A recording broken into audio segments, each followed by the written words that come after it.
You've been carrying too much.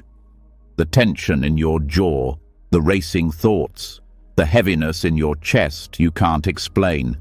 They told you to push through, to hustle, to be strong. But no one taught you how to rest. No one told you that letting go is also strength. You lay in bed, eyes closed, body still, but inside, you're reliving the past, fearing the future, drowning in invisible noise. Here's the truth. Peace isn't found by running faster. It comes when you stop running, when you finally breathe, when you allow yourself to just be. And that's what this is. Not a bedtime story, not a list of tips. This is a reset for your soul, a 3-hour journey through ancient wisdom and calming truths designed to help you release what's weighing you down. You'll learn how to let go, not just in theory, but in your bones. Through the stillness, through the breath, through the silence that speaks louder than your overthinking mind ever could. As you listen, something inside you will begin to shift. The noise will fade, the tightness will soften, and a calm, steady presence will rise within you, one that's always been there. You just forgot how to hear it. Tonight you remember, tonight you return to yourself. So, get comfortable. Let the outside world wait. It's time to come home to peace. Are you ready? Let's begin. Everything you didn't say today lives somewhere inside you. The tension in your shoulders, the sigh you didn't finish, the way your thoughts return to one unfinished moment again and again. It doesn't need to be loud to keep you awake. Quiet weight is still weight. And what no one teaches is how to put that weight down without needing to solve it all. That's what we're about to do. Not by fixing, not by achieving, but by ending the day with full awareness. There is an art to how we close, and most people were never taught how to do it gently.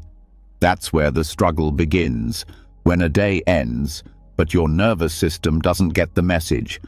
Right effort isn't about doing more, it's about doing wisely. In the teachings of the Buddha, it's not the busyness of action, but the quality of your energy that matters, especially at night. Especially when your system is craving peace and you're still living mentally in unfinished conversations, to-do lists, and thoughts that never slow down.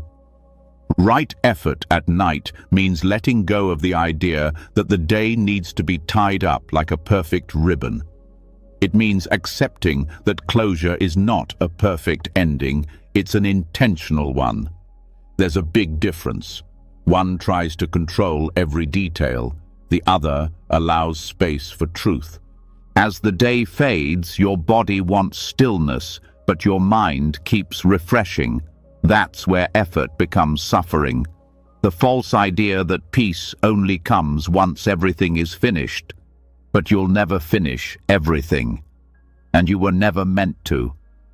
That's the gift of impermanence. It teaches you that things end not because they're broken, but because they're part of a larger rhythm. The mind clings to what's unresolved because it believes that by thinking more, it's being responsible. But the deeper responsibility is knowing when to rest, not just physically, but mentally, emotionally, energetically. Effort becomes right. Effort when you recognize that sleep is not a pause in your life. It's part of it. Something sacred. Something that requires care. You can't enter deep rest while gripping tightly to the thought that there is more you should have done. Letting go doesn't mean you don't care. It means you've realized that caring also looks like release, also looks like softness, also looks like saying, I did what I could, and that is enough for today. So much of stress is not the moment itself. It's the resistance to the moment. It's the belief that something should have gone differently, that you should be somewhere else by now, that your current state is a mistake to be corrected instead of a reality to be accepted. When you let go of that resistance, space opens. In that space, clarity begins to speak. There are so many small rituals that can become sacred acts of closure if done with awareness. Washing your face at night isn't just hygiene, it's a way to say goodbye to the day. Turning off the lights isn't just utility, it's a sign to your nervous system that you're entering a new state. Even lying down becomes a ritual when it's done with full presence. These acts stop being routine and start being spiritual when you bring mindfulness into them. That's what right effort really asks of you. Not to do more, but to do with more care. There's a kind of tension that builds up in modern life that doesn't have a clear outlet. It's not dramatic enough to cry over, not urgent enough to scream about, but it lives in the background. It hums beneath your thoughts. You carry it into bed, and then wonder why you can't sleep. It isn't loud, but it's heavy. The antidote isn't to fight it, it's to acknowledge it, to notice with honesty where you are still gripping, still striving, still running in circles, trying to finish a race that doesn't even exist. Closure starts when you sit with the truth of how things are without trying to change them. You take a breath and say, "This is what the day was. This is how I feel." And that's okay. You don't need to rehearse tomorrow. You don't need to rewrite today. You need to return to now, over and over, with tenderness. Right effort also means knowing that your energy is limited, that you're not a machine, that depletion is not a badge of honor. You can't offer peace to others when you don't allow it for yourself. You can't show up fully when your system is wired with tension and fatigue. Rest is not just recovery, it's fuel for your compassion. In Buddhist teachings, there's no shame in being tired. There is only awareness. Are you using your effort for clarity, or are you using it to cover up discomfort, chase validation, or resist rest? The answer lives in your body, your breath, your state, not in your checklist. Sometimes the most important thing you can do is allow things to be unfinished. Not because you gave up, but because you're wise enough to know that some things complete themselves when you stop interfering. There's wisdom in pause, growth in quiet, power in stepping back.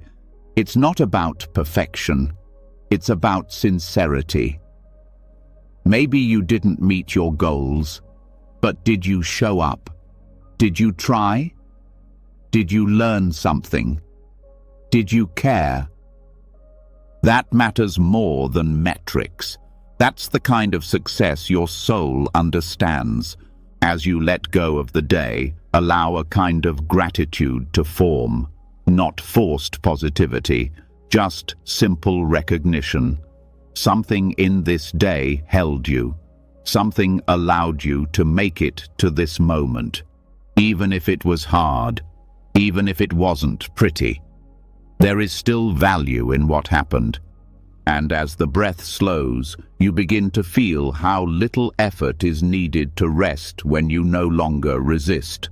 The body knows how to release. The mind knows how to settle. You just have to stop interrupting the process with worry. Let thoughts pass without feeding them. Let emotions surface without suppressing them. Let the body soften in its own time. Rest isn't something you have to earn.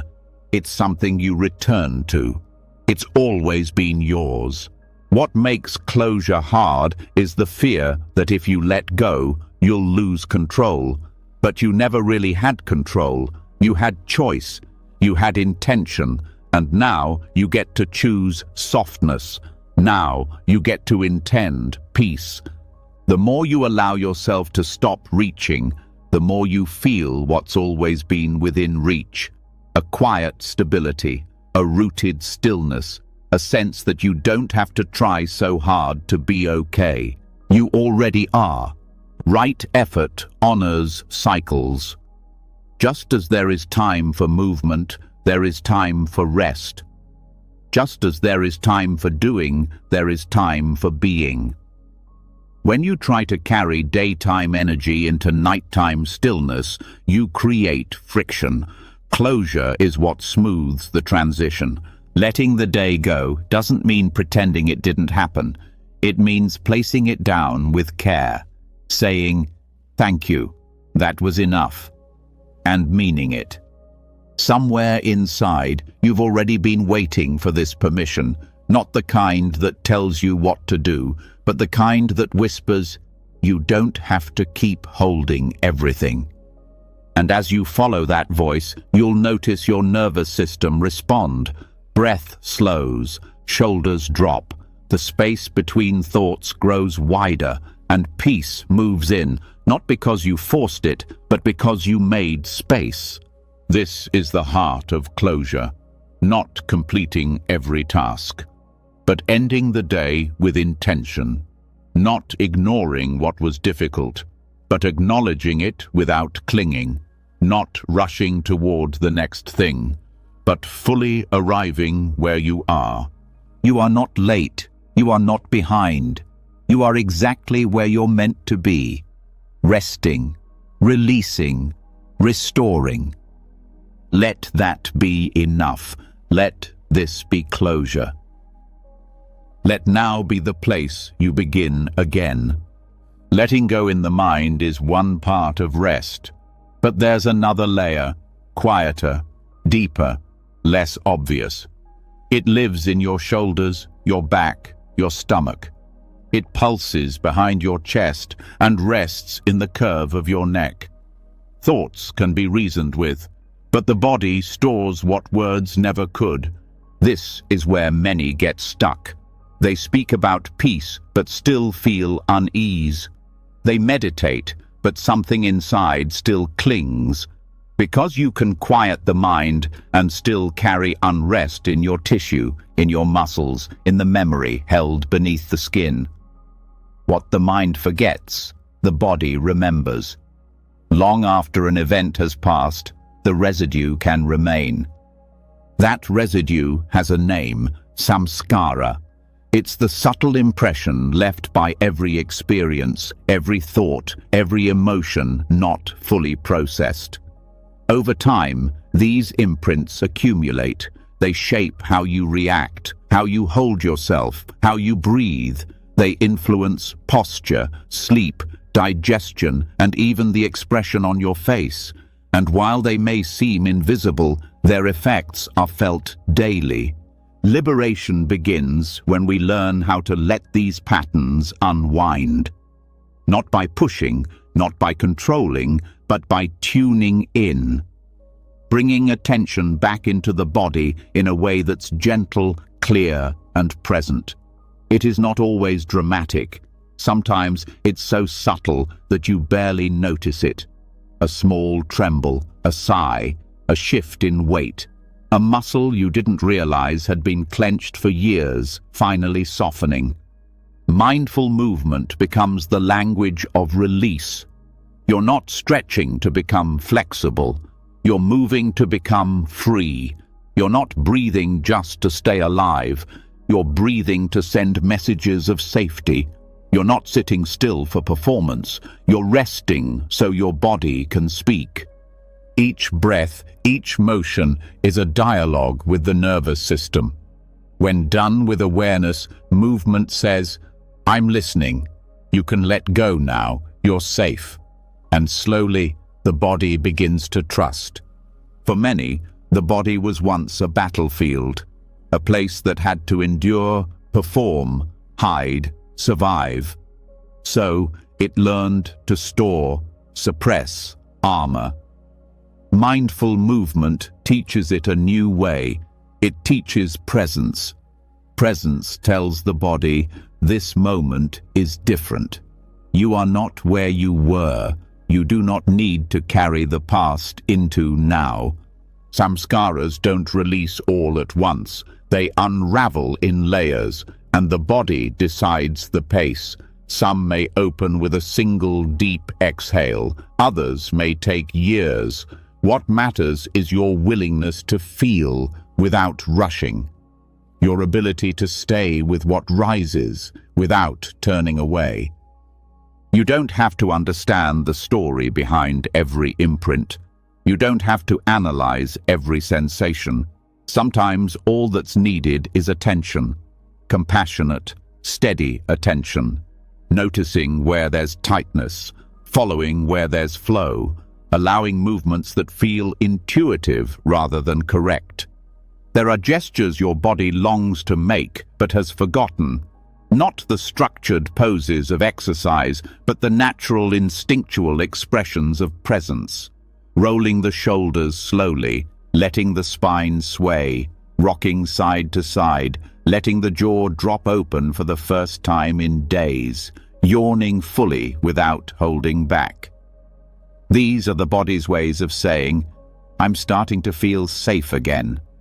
When you practice mindful movement regularly, the body becomes more honest. It starts to show you what it's held. Trembling after a long silence, tears that arrive unexpectedly, breath that feels unfamiliar. These aren't breakdowns, they are breakthroughs. They are signs that what was once trapped is beginning to shift. Breathwork is part of this release. Not just shallow breathing, but full, present, conscious breath. Breathing into the places that feel numb. Exhaling where tension has taken root. Letting the breath meet each part of the body with patience. Some areas might not respond right away. That's okay. The breath isn't forcing anything. It's offering space. Awareness deepens with slowness. The slower you go, the more you feel. The more you feel, the more you heal. Moving too fast pulls you back into patterns of effort and escape. But slow, steady attention invites stillness. Stillness isn't stagnation. It's clarity without resistance. It's the moment where release becomes possible. This is why somatic awareness is so important. It brings healing into the body. It reminds you that not all wisdom is mental. Your muscles carry memory. Your fascia holds emotion. Your bones echo stories you never voiced. And when you begin to explore your body with curiosity rather than critique, it starts to soften. It starts to tell the truth. You may notice postures that don't feel right anymore. Movements that once felt normal now seem forced. That's a sign of evolution. Your body is learning how to move from awareness instead of habit, from freedom instead of fear. Movement doesn't have to look like anything special. It can happen while brushing your teeth, while walking to the kitchen, while sitting on the floor. Every gesture becomes an opportunity to reconnect. Every breath becomes a chance to choose softness instead of tension. Trust deepens the more you listen. If you're tired, lie down. If your breath wants to deepen, let it. If your fingers twitch, allow it without needing to explain. The body speaks its own language. Presence is how you learn it. At night especially, these practices carry power, because that's when your defenses are lower. That's when your awareness turns inward. You begin to feel what you numbed during the day. So instead of shutting it down, create space for it. Move slowly, stretch gently, breathe deeply. Let the day exit your body, not just your mind. Stored emotion can leave through movement. Fear exits with the tremble.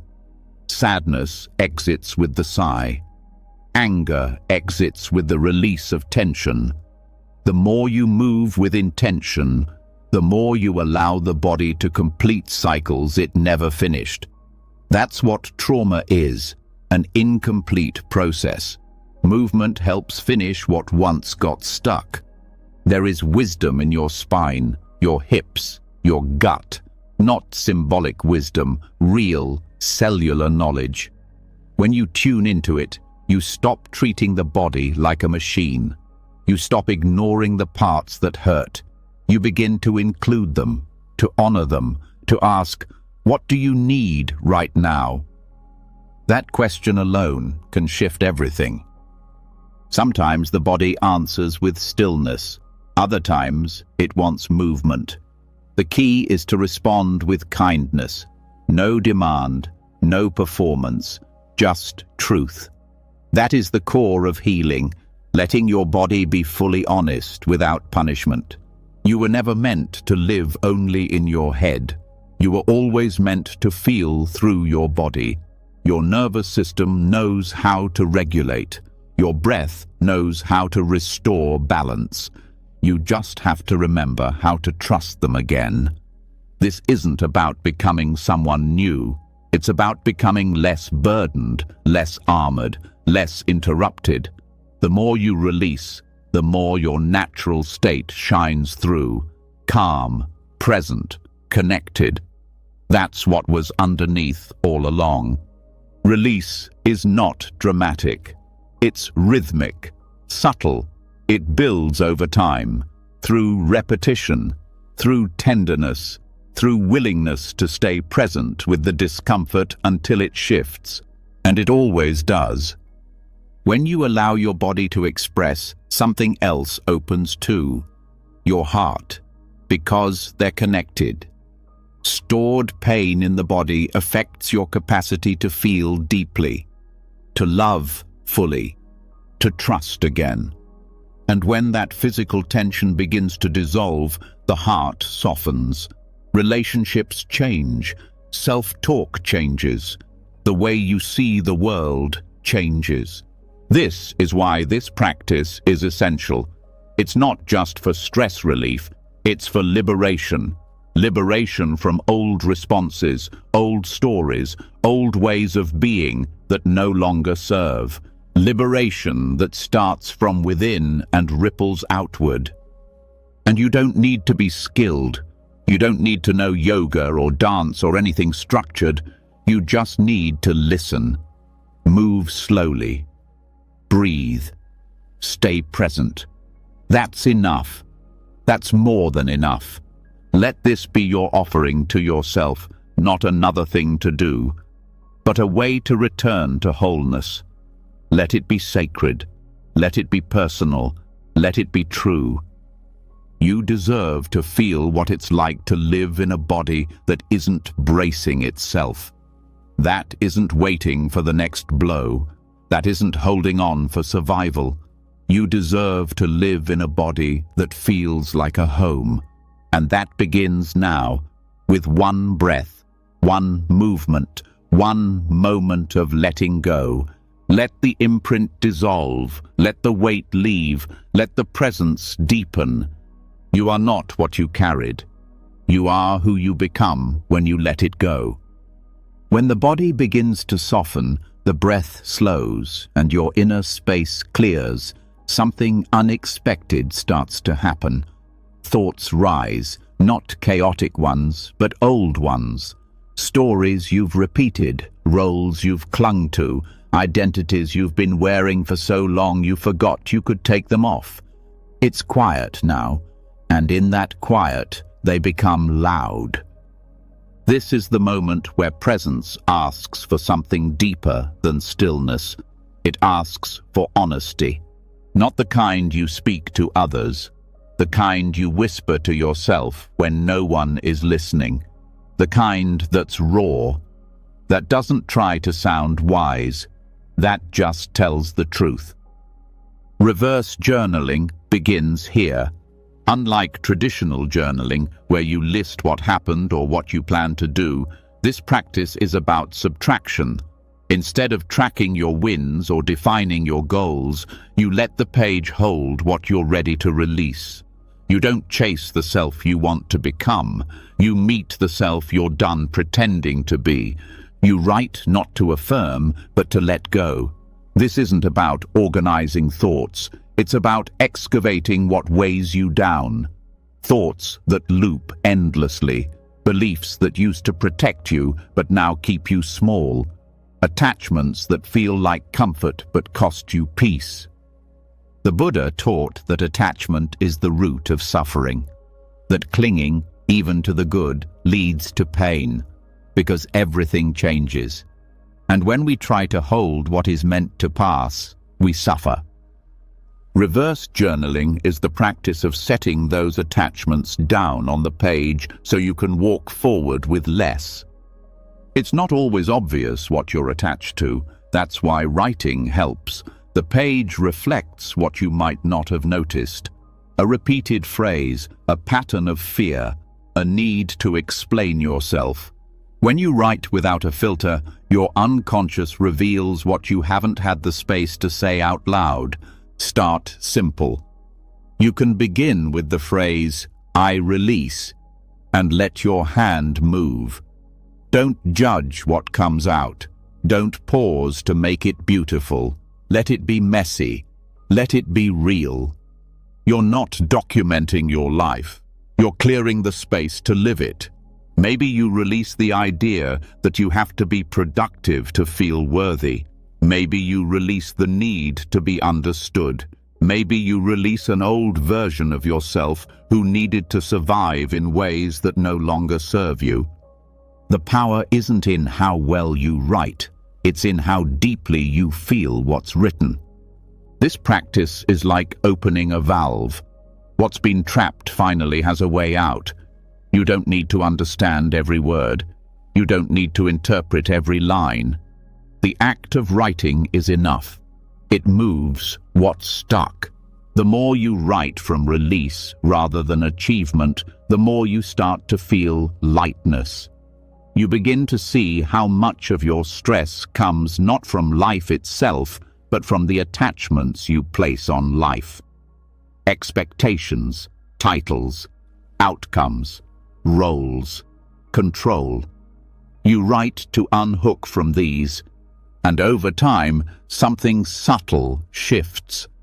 You stop writing to fix yourself.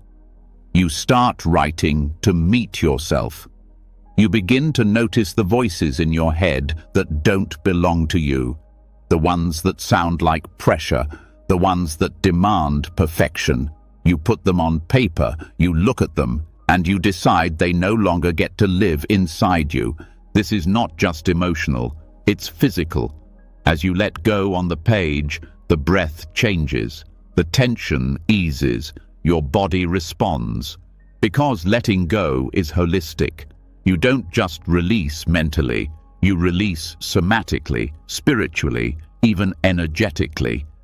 Reverse journaling makes that process tangible. You can burn the page afterward, tear it, crumple it, or keep it. There's no right way. The practice is not in the outcome, it's in the act itself. In the decision to meet your truth without decoration, without the pressure to be positive, without the need to solve. Just being honest, completely, without fear of judgment. Sometimes you'll write the same sentence over and over. That's okay.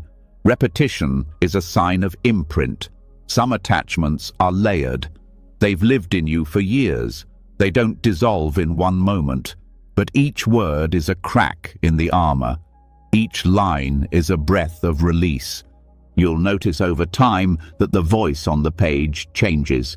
At first, it may sound like resistance, then grief, then clarity, eventually space. You may even stop needing to write. You may sit in silence and feel the release inside your body without saying a word. But until then, the page is a safe container, one that holds everything you've carried without asking you to carry it any longer. This practice also builds trust. trust in your own presence, in your own capacity to hold truth. You begin to see that what you feared confronting is not as powerful as your willingness to see it, that the things you avoided weren't too big. You just needed a way to meet them gently. There's no need to write for anyone else's eyes. This is not a performance. This is a mirror.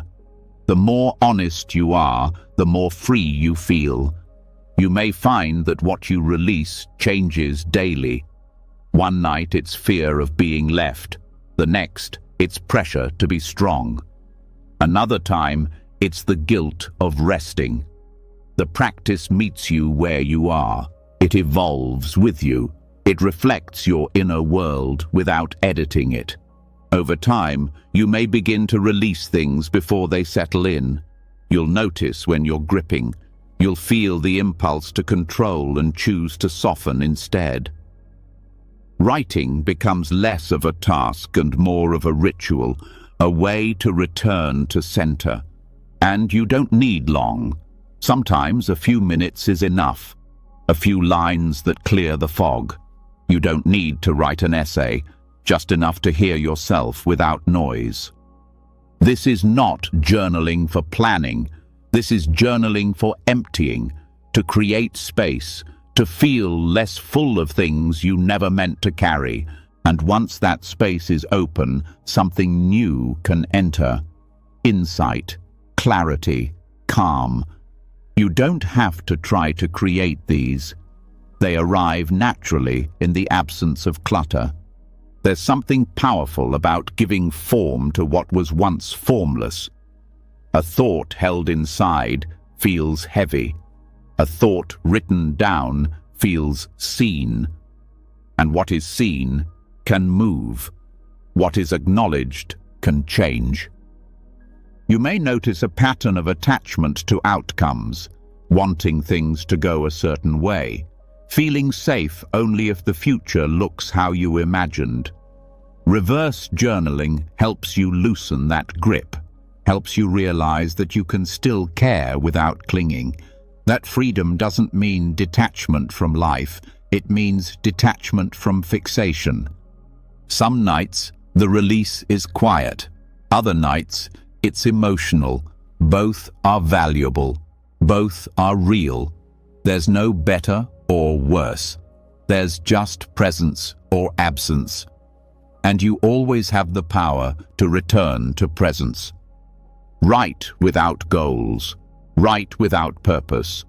Write just to see what rises when you don't censor yourself. Let the page carry what your body has held. Let the ink speak what your voice could not. Let your honesty be the practice, and let your practice be enough.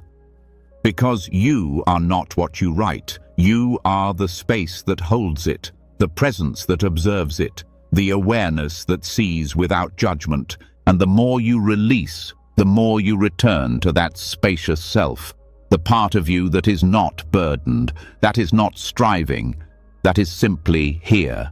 This is where peace lives. And every time you pick up the pen, you return to it, word by word, breath by breath, truth by truth. Let it flow, let it leave, let it be gone. You don't need to carry it anymore. When the weight of what you've let go begins to settle, you don't always feel lighter. Sometimes you feel space, a strange, unfamiliar space where the old emotions used to live. The voice of release grows quiet, and you notice something deeper beneath it. Not pain, not joy, just stillness. And that stillness can feel confusing. You're not suffering, but you're not celebrating either. You're not full, but you're not empty in a sad way. You've reached something more primal, something beyond thought, something silent. This silence is not nothing. It's not a void in the way the mind fears. It is fertile, alive, a kind of inner night that holds more truth than all the thoughts that came before it. And here, You're asked to do something most people avoid, to stay, to stop searching, to be with the quiet and let it speak.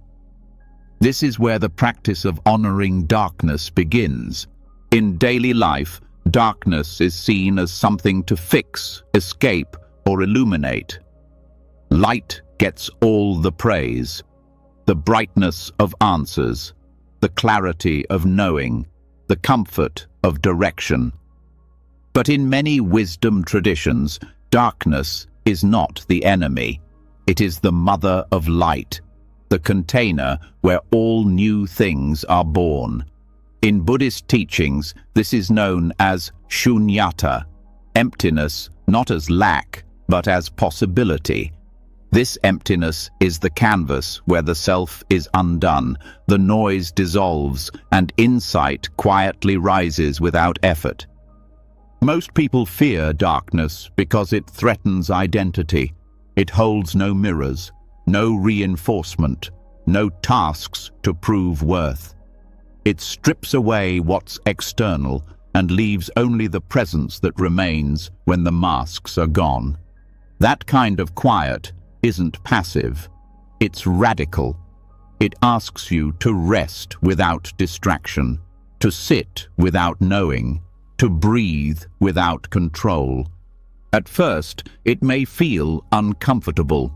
The ego is used to doing, to planning, to knowing what's next. Darkness offers none of that. Instead, it offers stillness with no agenda, time with no goal, space without measurement. This is the practice. Let the darkness hold you, not as something to endure, but as something to enter willingly.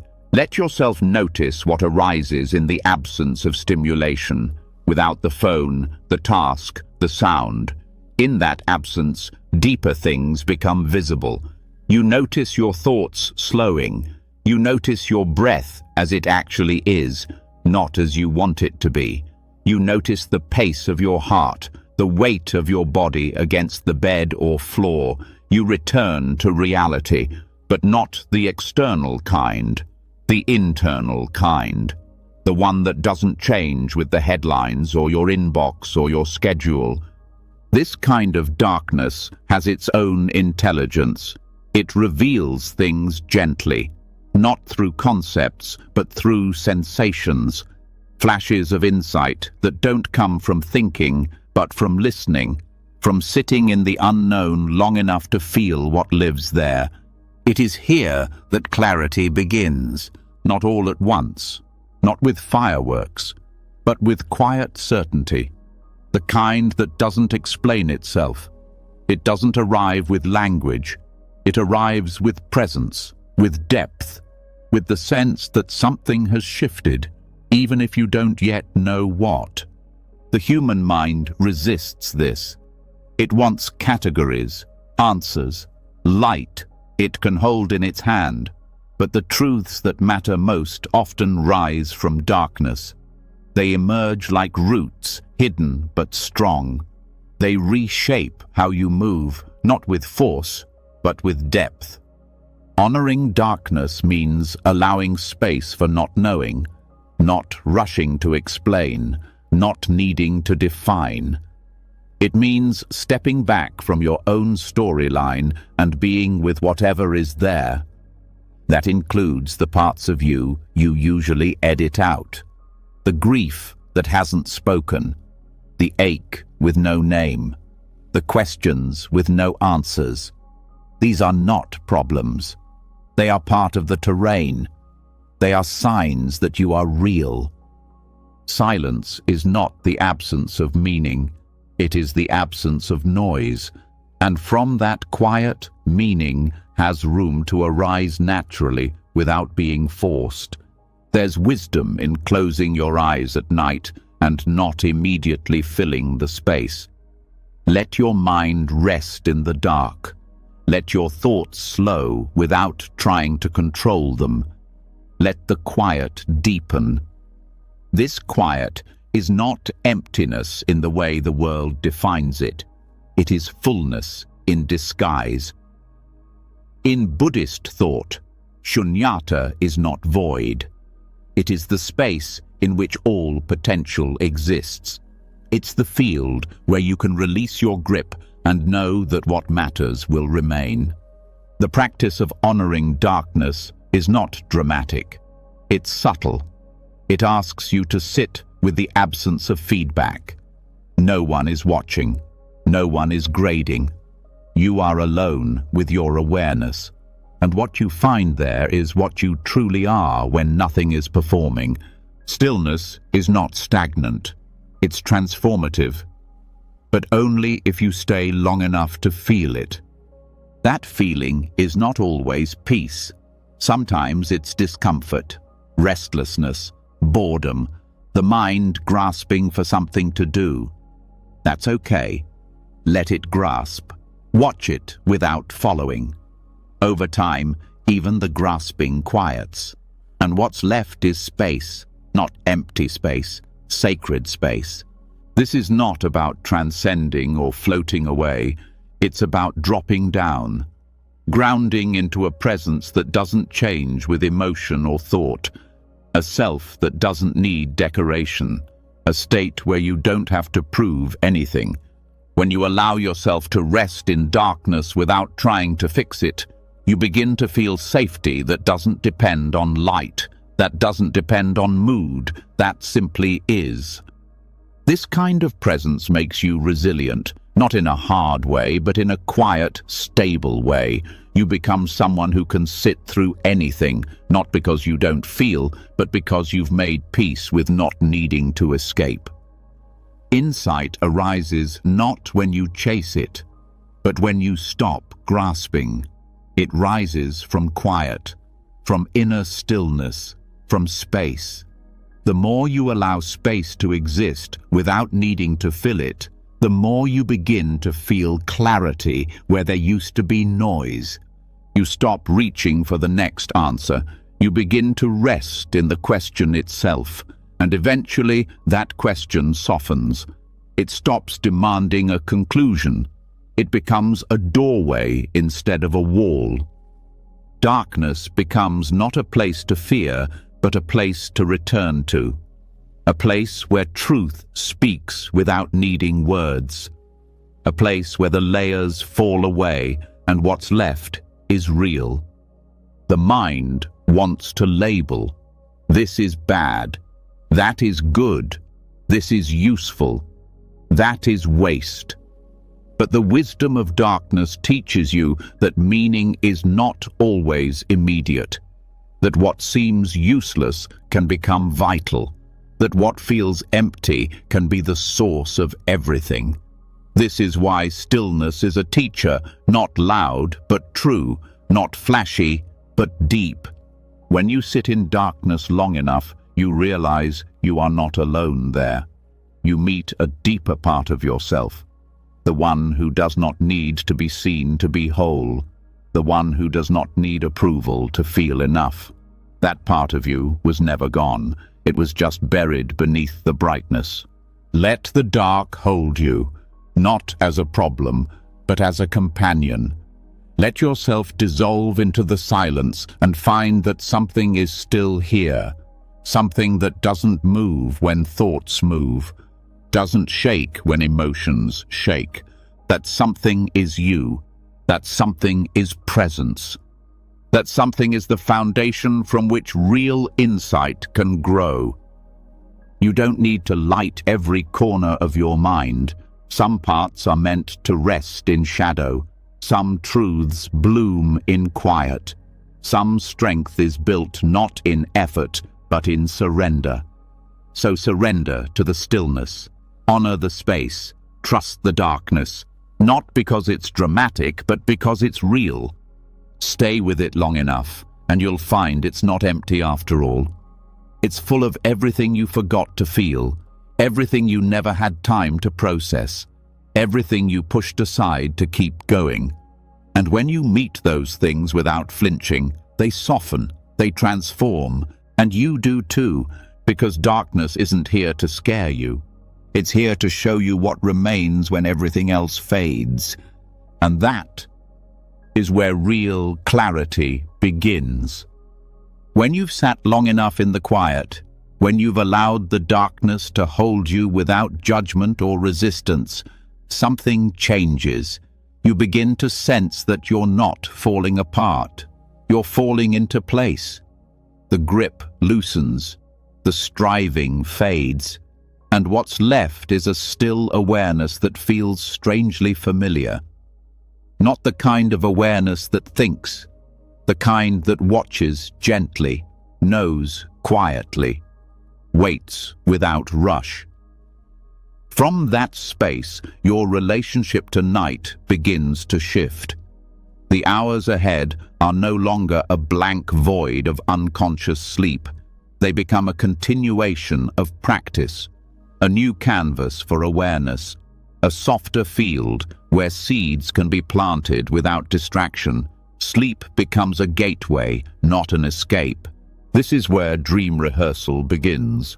In most lives, the boundary between waking and sleeping is abrupt. One moment you're scrolling, planning, worrying. The next, you're trying to switch it all off and fall into rest. But the mind doesn't work that way. It carries momentum. Thought continues even after the body stills, and dreams are often shaped by the last impressions held in consciousness before sleep. Which means your dreams are not random. They are reflections of the emotional tone, focus, and internal narratives you bring into the night. Instead of surrendering to random mental noise, dream rehearsal offers a different approach. It is the intentional act of shaping your final thoughts, your final emotions, your final inner focus before sleep, so that the mind continues to move in that direction while you dream. Rooted in the Buddhist practice of bhavana, or mental cultivation, this is a way of planting seeds with care. You choose where to rest your awareness. You decide what impressions will be the last ones to touch your inner world before you drift. This practice is not forced. It's not about controlling what you dream. It's about guiding the emotional current that flows through your dreams. It's a gentle steering, not a grip. And that shift, small as it sounds, can shape not just your nights, but your days. Because dreams don't just reflect the subconscious, they also affect it. The mind processes memory, emotion, fear, and intuition while you sleep. And when you enter that process with intention, you can begin to transform from within. The starting point is presence. Before bed, before your eyes close, you pause, not to scroll, not to analyze, just to center yourself, to become aware of the thoughts that have been running all day, and then, slowly, to step back from them, not because they're wrong, but because they're no longer needed.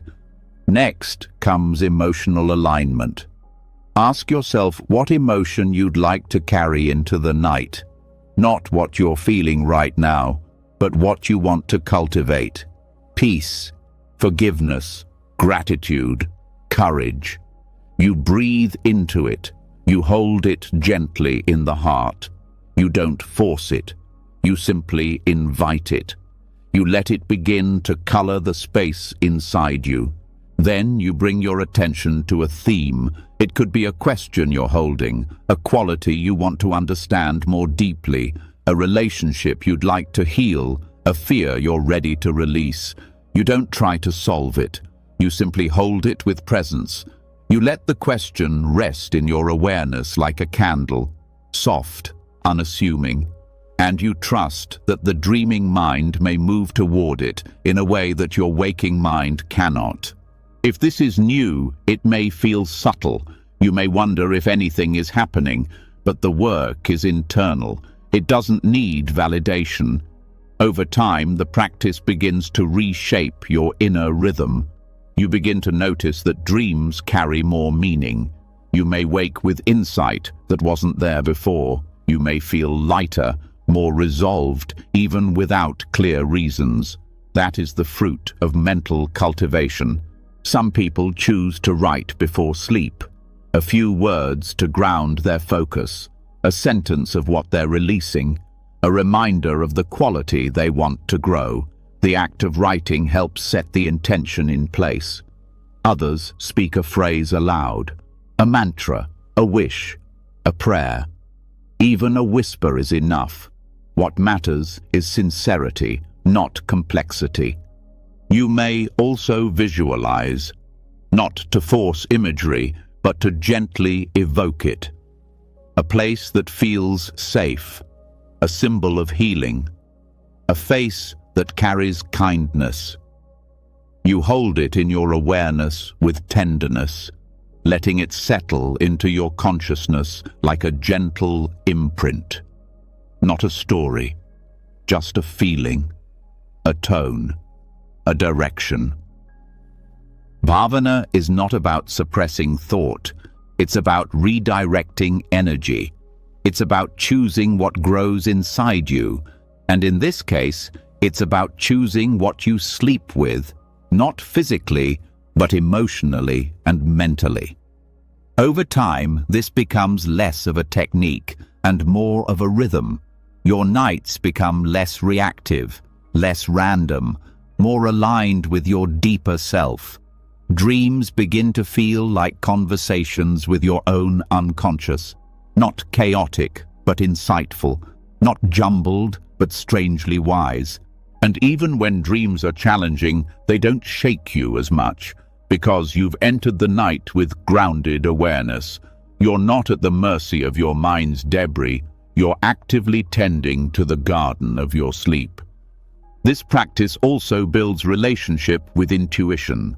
Because the dreaming mind is less filtered, it often reveals truths you weren't ready to see during the day. When you rehearse dreams with intention, you open a line of communication with deeper parts of your psyche, and they begin to speak. You may begin to wake with clarity, not always logical, but felt. You may feel nudged toward decisions that you resisted before. You may sense forgiveness where you once felt resistance. These are not accidents. They are the results of quiet cultivation. Compassion also plays a role. You may rehearse dreams with the intention to meet someone with understanding, to release resentment, to speak what you didn't get to say. The dream becomes a sacred space for that healing to unfold. Not as a substitute for waking life, but as a space where the heart can soften without interruption. Insight comes not just from reflection, but from openness. When you sleep with a mind that is open, soft, and directed with care, you create space for insight to arise without force.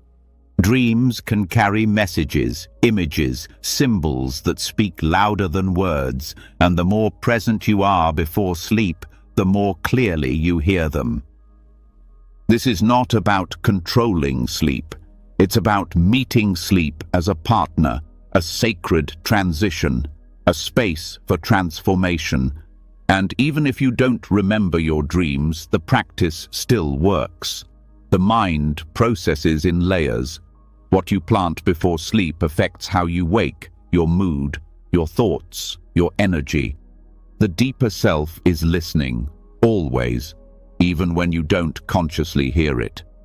Over time, sleep becomes something more than rest. It becomes a temple, a place where you meet yourself more deeply than in any mirror, a place where you dissolve the self you performed all day and return to the self that simply is. Dream rehearsal isn't about doing more, it's about doing differently, with care, with clarity, with love. It's a small shift that creates deep change, a quiet act that speaks loud in the soul. Let your nights be sacred. Let your last thoughts be gentle. Let your heart soften before sleep. Let your inner world be shaped with kindness. What you give to your dreams return to you. Let it be peaceful, Let it be wise. Let it begin tonight. The more intentional you become with sleep, the more you realize how much of life isn't about control. It's about relationship. Your relationship with silence, your relationship with time, your relationship with uncertainty. And one of the hardest relationships to make peace with is the one you have with your own limits. Not just physical ones, but emotional, mental, and circumstantial. The things you cannot do, cannot change, cannot reach, at least not yet. These limits often feel like failure, like something to fix, stretch, or overcome. But what if they weren't flaws? What if they were teachers? This is where gratitude begins to shift everything. Not the kind of gratitude that only celebrates comfort, not a list of things that went well, but a deeper kind, a kind that includes the things you resisted, the things you called inconvenient, the ones that stopped your plans, the ones that made you feel small. This gratitude takes courage, because it asks you to see clearly what you cannot change and still bow to it, not out of weakness, but out of wisdom. Limitations shape us in ways freedom never could. They focus our energy. They help us choose. They define where we begin and end. And when you stop fighting them, you begin to understand what they've been teaching all along. Patience, presence, compassion, simplicity, surrender. Upekkha, equanimity, is not a numb or passive state.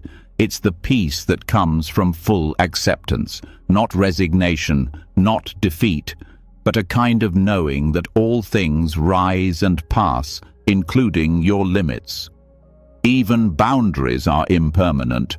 Even struggle shifts shape. Nothing stays locked forever. So instead of bracing against what restricts you, you start to soften into it. You begin to ask, what is this showing me, rather than, how do I escape this?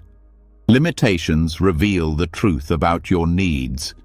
They point to the areas where you've been pushing too hard, where you've forgotten to breathe, where your expectations have outpaced your energy. They are the body's way of reminding you to return to balance. They are not punishments, they are signals. When you feel blocked, there is usually something deeper happening than mere inconvenience. Often, a limitation protects you from something you're not yet ready to carry, or it slows you down just enough for something more important to catch up. If you pause long enough to listen, the block speaks. It says, stay here, look again, rest, rebuild, rethink, realign. But we rarely listen because society teaches us that worth comes from movement, from achievement, from constant improvement. And so limits feel like shame, like something that reflects your failure to keep up. But the truth is, no one can go beyond their limits without damage. Growth takes time, expansion requires pause, and not everything needs to be possible in order to be valuable. Some doors stay closed so that you can finally look inward. When you begin to thank your limits, your whole nervous system shifts. You release the constant tension of proving. You stop needing every moment to produce more. You recognize that value is not in doing more than others. It's in knowing when to stop, when to rest, when to say no. There is strength in knowing your edge. Wisdom in not pretending to be endless. That's where self-respect grows. Not from pushing beyond yourself constantly, but from honoring where you are fully. And what you find, paradoxically, is that limits, when accepted, become fertile. They become creative, they force simplicity, they inspire focus, they bring clarity. When everything is possible, energy scatters. When you accept what's not available, your attention deepens, your appreciation grows. Gratitude for limits doesn't mean you never grow again. It means you trust the timing of your growth. You understand that expansion is not always up to you, that some growth happens underground, in silence, in waiting, that some things are preparing you before you even realize it. You begin to see how your greatest wisdom often came from the times when you were held back. The insight you carry didn't come when everything went your way. It came when you had to find meaning without answers. It came when the path was blocked and you had to stand still long enough to hear what you'd been missing. And over time, equanimity grows. You stop needing life to be smooth in order to be calm. You stop needing everything to work out before you feel peace. You begin to hold joy and disappointment in the same breath. You don't push away the hard, you hold it with grace. This is the root of real strength, not in overpowering obstacles, but in meeting them with eyes open. In sitting with life as it is, without tightening your grip. That's what freedom actually feels like. Not endless options, but inner stillness, even when options narrow. When you're grateful for your limits, you stop arguing with the moment.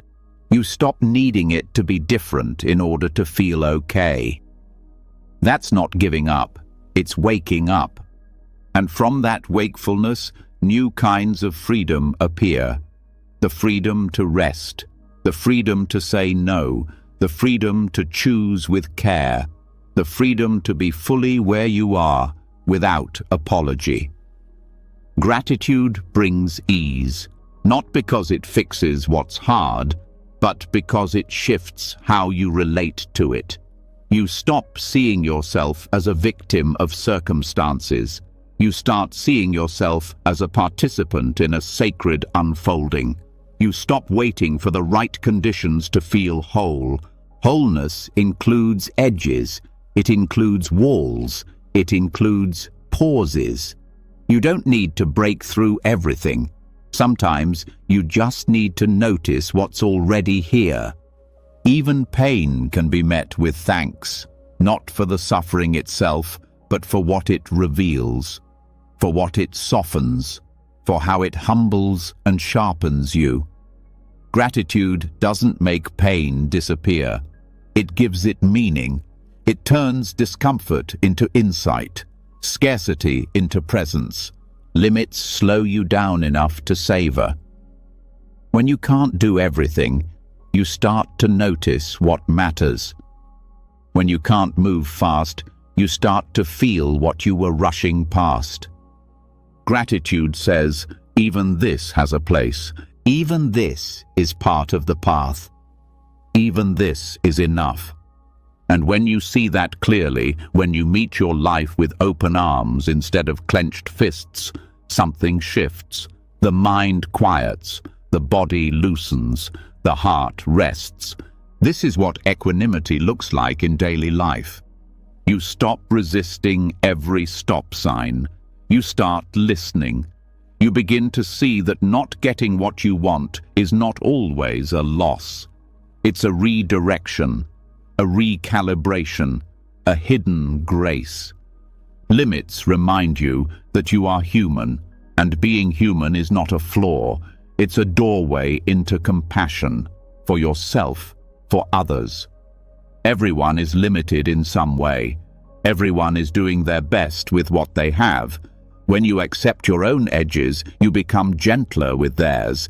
This is not complacency, it's deep maturity. It's the wisdom to know when to try harder and when to let go, when to push and when to pause, when to act and when to be still.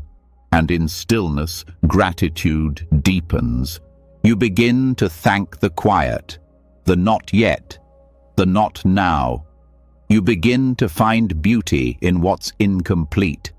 You begin to see that even limitation has movement, that boundaries shift, that pain evolves, that nothing stays forever, not even the things that feel stuck. This knowing changes how you live. You move with less force, speak with more care, breathe with more awareness. You begin to shape your life not around what's missing, but around what's here. And in doing so, you find that you already have more than you thought. Gratitude for limitations is not natural in a culture of endless striving. It takes practice, it takes pause, it takes choosing to look again, to soften, to listen. But the reward is profound. You become someone who doesn't need life to bend perfectly in order to feel peace. You carry peace with you, in your breath, in your gaze, in your way of being. This is real freedom, not the absence of limits, but the presence of grace within them. And from here, the next moment arrives, not because you chased it, but because you were present enough to meet it, fully, softly, ready. When you stop resisting your limits and begin to honor the pace of life, something unexpected begins to shift. You no longer fight the slowness. You no longer panic at the pause. You realize that not everything must be stretched, fixed, or accelerated. And in that surrender, you begin to meet something even more subtle, the pressure underneath everything. The mental race against the ticking of time, the feeling that you must hurry, that you're running out, that you must be somewhere else, someone else, doing something more. That pressure has a name: time anxiety. It creeps in quietly, often unnoticed. It doesn't always look dramatic. Sometimes it just sounds like a whisper that says, "You're not there yet," or "You should have done more by now," or "What if it's too late?" That whisper grows louder in silence. It grows stronger when the day ends and you're left alone with your thoughts. It tightens the breath, sharpens the mind, and keeps you stuck in a constant loop of reaching. Not because you're lazy, not because you lack direction, but because you've been taught that the future holds your peace, your worth, your answers, and so you chase it. Tomorrow, next month, next year, the version of you who will finally be settled, accomplished, fulfilled. But the closer you get, the farther it moves. Because the mind cannot land in tomorrow. It can only imagine it, and it imagines it endlessly, feeding the illusion that time is your enemy unless you control it. But time was never the enemy. The illusion was. Buddhist teachings offer a clear lens to view this. The three marks of existence, impermanence, suffering, and non-self, reveal the roots of this tension. The first, impermanence, reminds us that nothing lasts. Not the moment, not the thought, not even the fear. Everything is in motion, constantly changing. When you try to hold on to what shifts, you suffer. When you demand permanence from what is designed to move, you feel pain. That pain often shows up as anxiety about time, the desire to hold on to youth, to rush results, to prevent loss, to preserve certainty. But all of this is built on a misunderstanding that you can somehow outthink impermanence, that you can control the future through worry. You cannot. And that's not a tragedy. That's a doorway to freedom. The second mark, suffering, arises when we resist this truth, when we grip what is fleeting, when we demand stability from a world that flows like a river. Your mind is not broken because it plans or fears. It's conditioned that way. It learned to treat the future as more important than the present. But every time you feed that belief, you rob yourself of the only thing you ever actually live. Now. The third mark, non-self, dismantles the belief that there is a solid, unchanging you that exists across time. You are not a fixed point moving through a timeline. You are a process. a constantly evolving presence. Who you were is not who you are.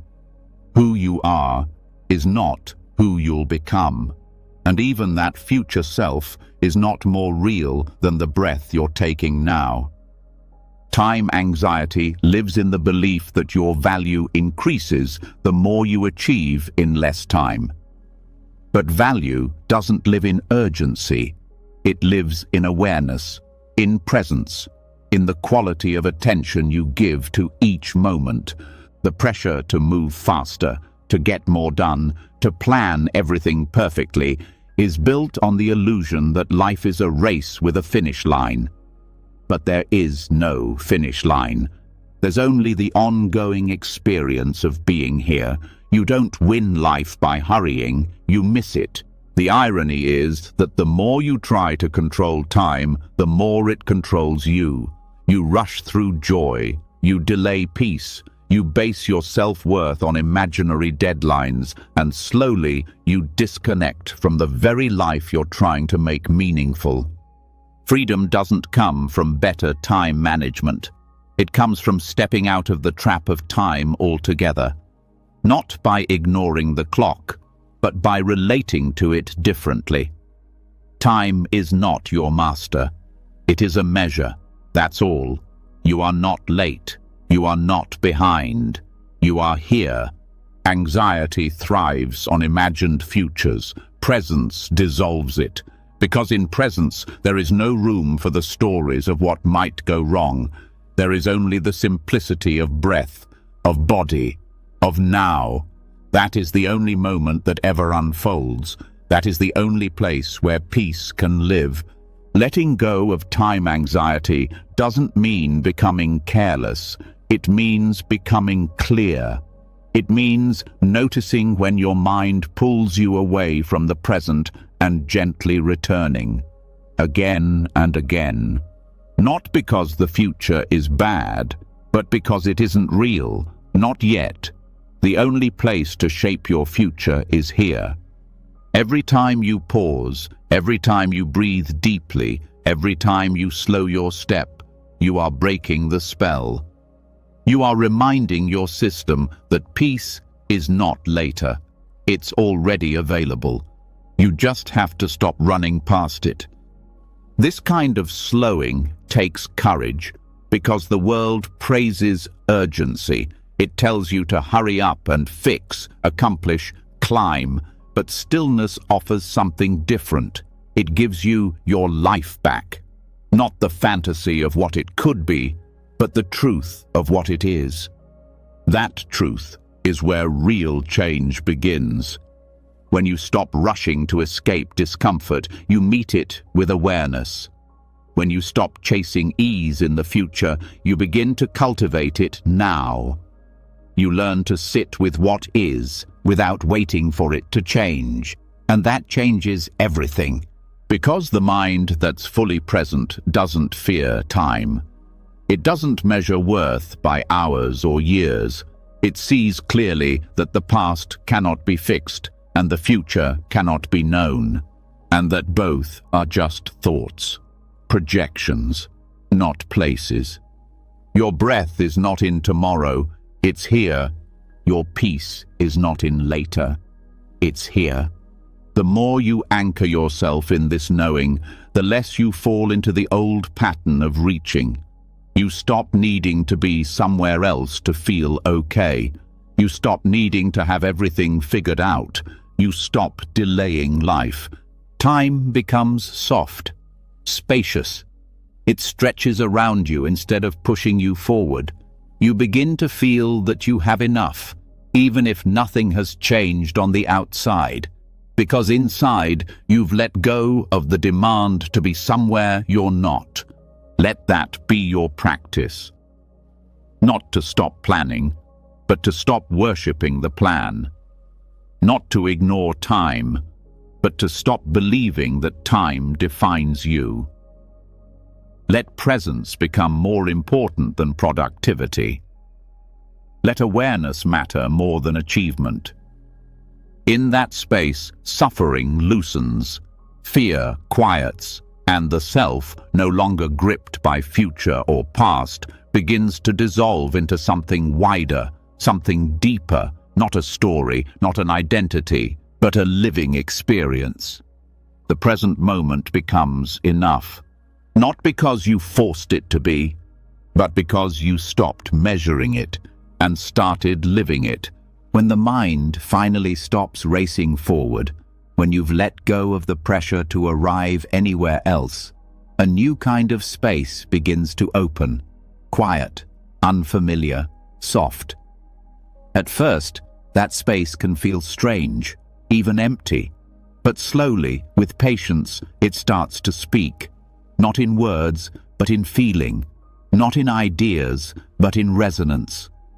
You begin to sense that silence isn't the absence of experience, it's the purest kind, a presence that doesn't shout, a clarity that doesn't push. And as you enter that space, you find something even more surprising. The way into silence often begins with sound. This is not ordinary sound. It's not noise or distraction. It's not for stimulation or escape. It's sacred sound, the kind that doesn't fill your mind, but clears it. The kind that doesn't entertain you, but carries you inward. Through chant, tone, or mantra, vibration becomes a guide, one that leads your awareness to settle, to concentrate, to dissolve into stillness so profound it doesn't need silence to be quiet. The teachings of the Buddha speak of noble silence, not as just the absence of speaking, but as a state of full presence where the noise of self fades, where the inner dialogue stops looping, where the need to narrate disappears. But for most minds, that kind of silence is not easy to access directly. It's like trying to walk into still water while running.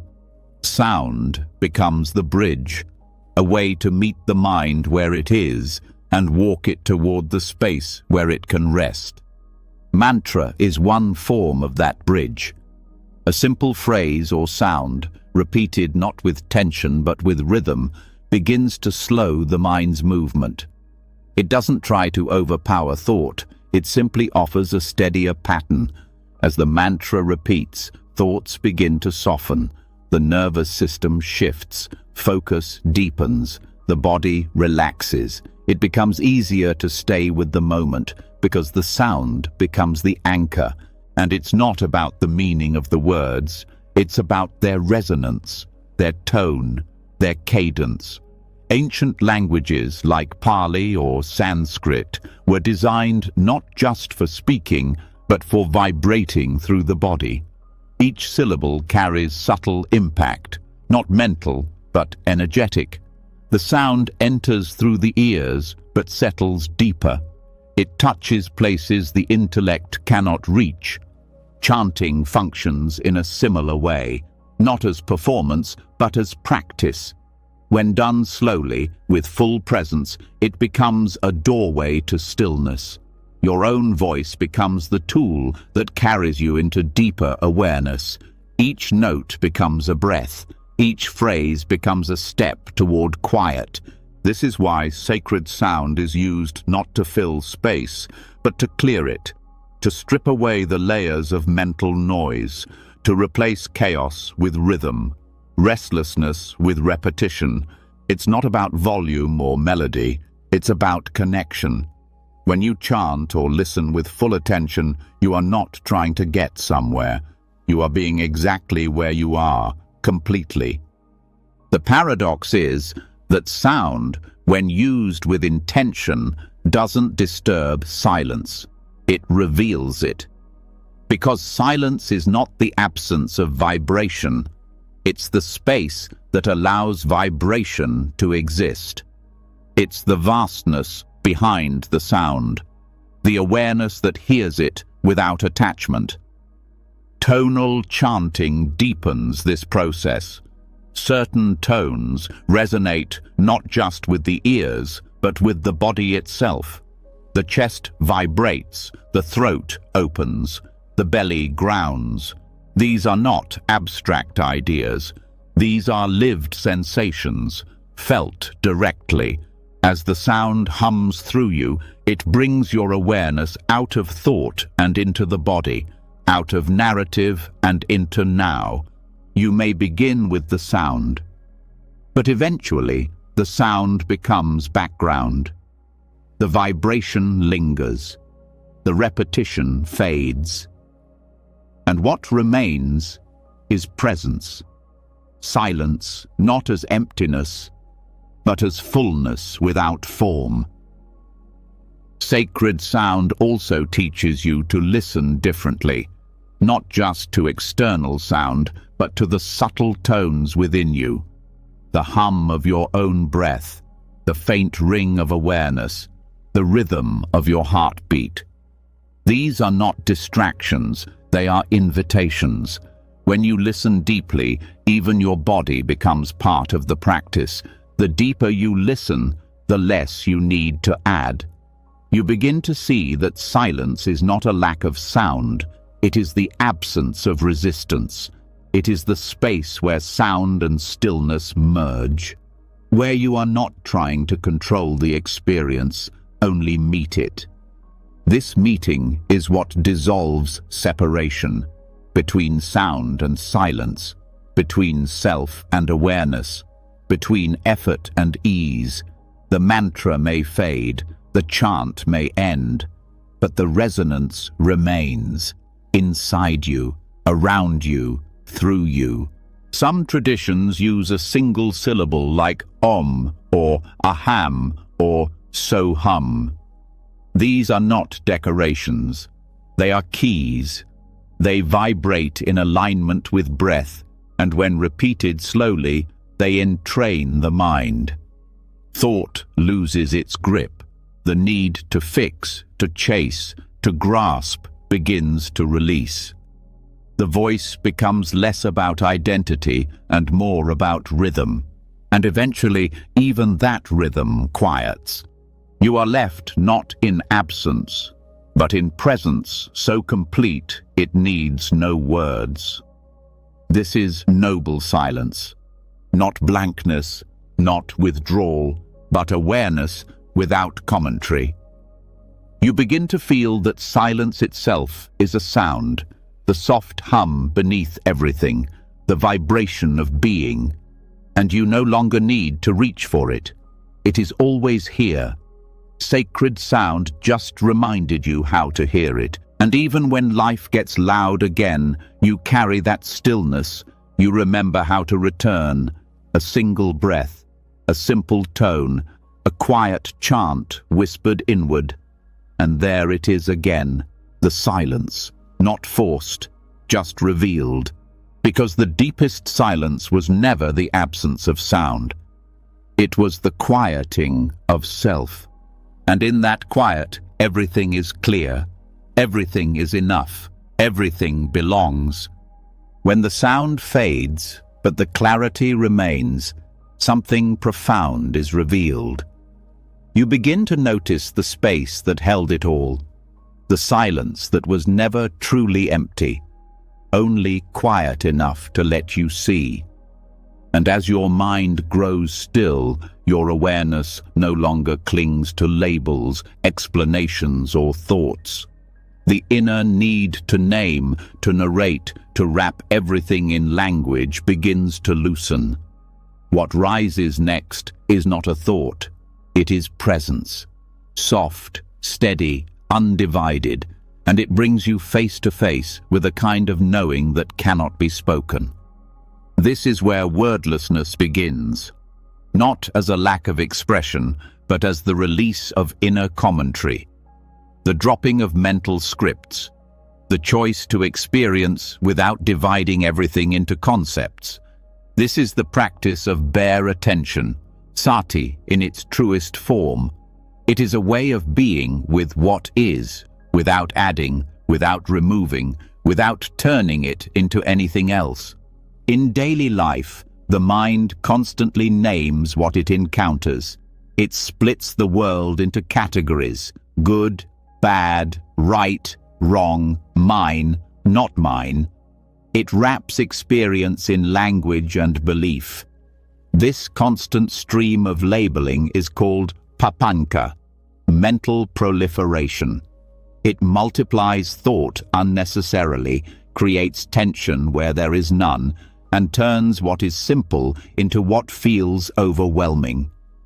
When you practice wordlessness, you are not trying to stop thought. You are learning to see before thought, to be with experience as it unfolds, without leaning forward or pulling away. You meet the breath, not as my breath, but simply as movement. You meet sensation, not as pain or pleasure, but as changing energy.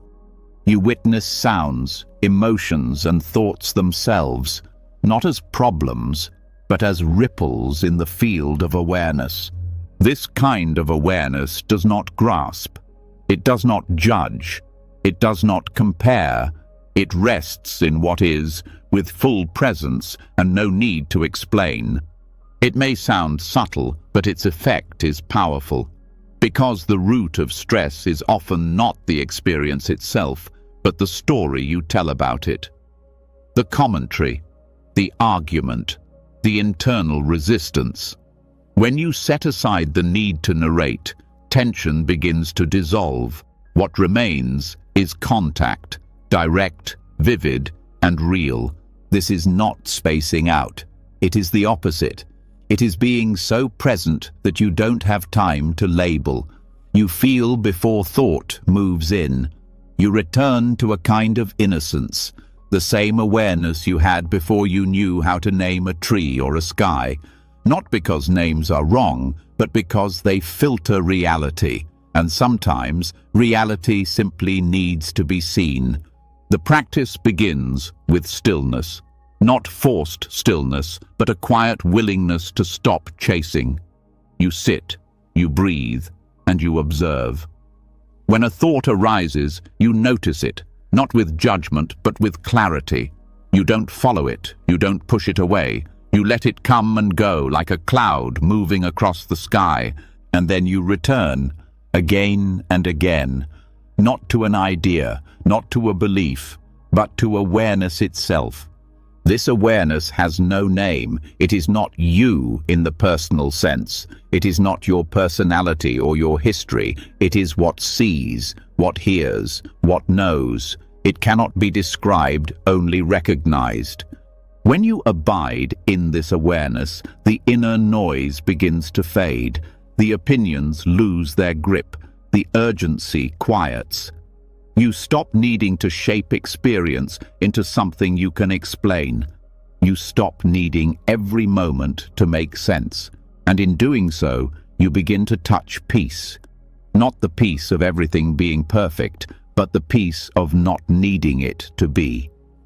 This is where freedom begins, because most suffering is born from the mind's attempt to fix, define, and control what it cannot. The more you try to manage life through thought, the more entangled you become. But when you see that you are not your thoughts, that you are the awareness behind them, you begin to rest in a place that thought cannot disturb. That place is wordless, not because it is empty, but because it is whole. You begin to trust experience as it is. You no longer need to explain sadness to know that it's there. You no longer need to justify joy to allow it. You meet each moment as it arrives, and you let it pass when it's ready. This trust deepens through practice, not a practice of doing more, but of doing less, of letting the world be what it is, of letting yourself be what you are, without the constant filter of internal language. And this doesn't mean abandoning thought. Thought has its place. Language has beauty. But you begin to choose when to use it. You stop living through it. You stop believing every sentence the mind constructs. You start seeing the gaps between the words, and those gaps are sacred. In those spaces, clarity is sharper. Compassion is easier. Presence is fuller. You feel the world not through the veil of ideas, but through direct contact. The breath as breath, the sound as sound, the body as sensation, the mind as movement. You witness all of it, and yet you cling to none of it. This is what it means to abide in pure awareness. It is a resting, not a running.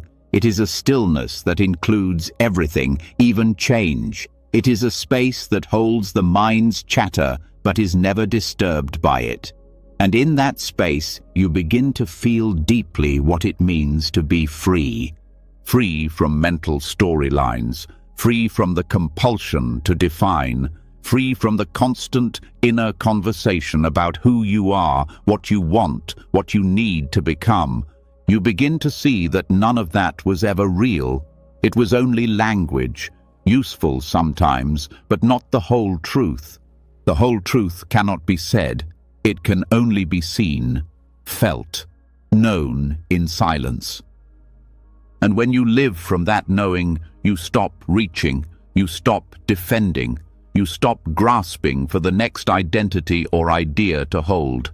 You simply rest, as the sky rests behind every storm, as the ocean holds every wave without resistance. There is no need to add to the moment, no need to fix what arises, no need to decorate what's already complete. You are already here. You are already aware, and awareness, in its purest form, needs no words to be true. When the inner dialogue fades and you begin to rest in wordless awareness, you don't lose yourself, you find something more original. A clarity not built on belief or labels, a softness untouched by striving. This quiet presence isn't new, it isn't created by effort. It was always there, underneath the mental constructions, behind the roles and routines. You weren't building something, you were remembering. Beneath all the noise, there is a mind that hasn't been shaped by fear, a mind that knows how to rest without reason. That original, untouched awareness. This is your Buddha nature. It is not something you develop. It is what remains when you drop what was added. It is not perfect in the way the world defines perfection. It is not free of emotion or change, but it is unconditioned, unforced, and it cannot be broken. This is not philosophy. It is a truth that becomes obvious when all effort stops. The mind you usually identify with is trained. It repeats thoughts, mimics ideas, imitates what it has heard. It reacts before it observes. It searches without knowing what it truly wants. This conditioning was not your fault. It came from repetition, from survival, from learning how to fit into a world that prefers roles over rawness. Over time, you forgot what you were before the rules were taught. Returning to Buddha nature is not mystical, it is natural. But nature too has been covered, civilized, tamed, shaped into predictable patterns. And just like forests cleared to make room for cities, the inner mind was cleared to make room for ideas, for goals, for identity. The rewilding begins when you stop clearing space and start allowing it to grow again. This is not regression. It is not about losing language, logic, or structure. It is about remembering the original clarity that exists underneath structure. It is about recognizing that awareness did not begin when you learned to speak. It began long before that, in the simple act of being aware, of hearing before interpreting, of seeing without naming, of breathing without measurement. This return does not require effort. It requires trust. Trust in the possibility that stillness is intelligent, that silence is not emptiness, that there is something inside you that never needed to be built. only revealed. You are not returning to a blank slate. You are returning to the unfiltered ground of being. The conditioned mind will resist this. It will say, that can't be enough. It will reach for concepts. It will try to evaluate even stillness. But the rewilded mind does not analyze. It listens. It feels. It responds from presence, not from rehearsed thought. It does not resist what is natural. It lets experience rise and fall without needing to fix or own it. This is not a fantasy. It is something felt directly in moments of full presence. When you are completely with what you are doing, without thought of outcome. When time feels irrelevant. When the self is not the center of attention. These are glimpses of the rewilded state. But they do not need to be rare. They can become the ground you live from. The reason this feels foreign is because of habit. Conditioning created loops in the nervous system. Patterns of reaction that feel like personality. But they are not fixed. They are stories held in place by repetition and belief. When awareness becomes strong, these patterns soften. And what emerges is not a better version of you, but a freer one. One not defined by reaction. One not obsessed with self-image. Returning to Buddha nature is not about behaving perfectly. It is about acting from clarity. It is not about suppressing anything. It is about allowing everything without attachment. From this place, kindness arises naturally. Patience becomes effortless. Compassion does not require effort, because there is no other to compare yourself against. This awareness is like wild ground. It does not conform, but it holds everything. It does not divide the world into right and wrong, but sees clearly. It does not speak much, but when it does, the words carry weight. Not because they are clever, but because they are rooted in silence. This kind of mind is not concerned with reputation. It does not fear not knowing. It lives close to the breath, to the earth, to the present. It does not need to explain itself. It knows its worth without needing confirmation. The world may not recognize this kind of presence. It may call it strange, unproductive, even lazy. But what the world calls laziness is often deep rest. What the world calls unproductive may be true clarity. And what the world calls naive may be real wisdom, wisdom untouched by cynicism. The rewilded mind does not need to win. It is not trying to succeed in anyone else's game. It lives by different rhythms. It moves with seasons, not with clocks. It trusts timing instead of forcing outcomes. To return to this mind, start small. Spend time in spaces without screens. Listen to sounds without identifying them. Feel your breath without needing to control it. Let your thoughts pass without turning them into beliefs. Let your body move without rehearsing how it looks. This is how you return, by allowing space for what has always known how to be. Over time, the conditioned reactions lose power. You stop needing to defend everything. You stop trying to correct everyone's opinion. You begin to care less about being understood and more about being real. Your words slow. Your choices simplify. Your peace deepens. This kind of return is not an event. It is a rhythm, a daily remembering, not forced, not scheduled, not achieved. It is a loosening, a softening, a homecoming.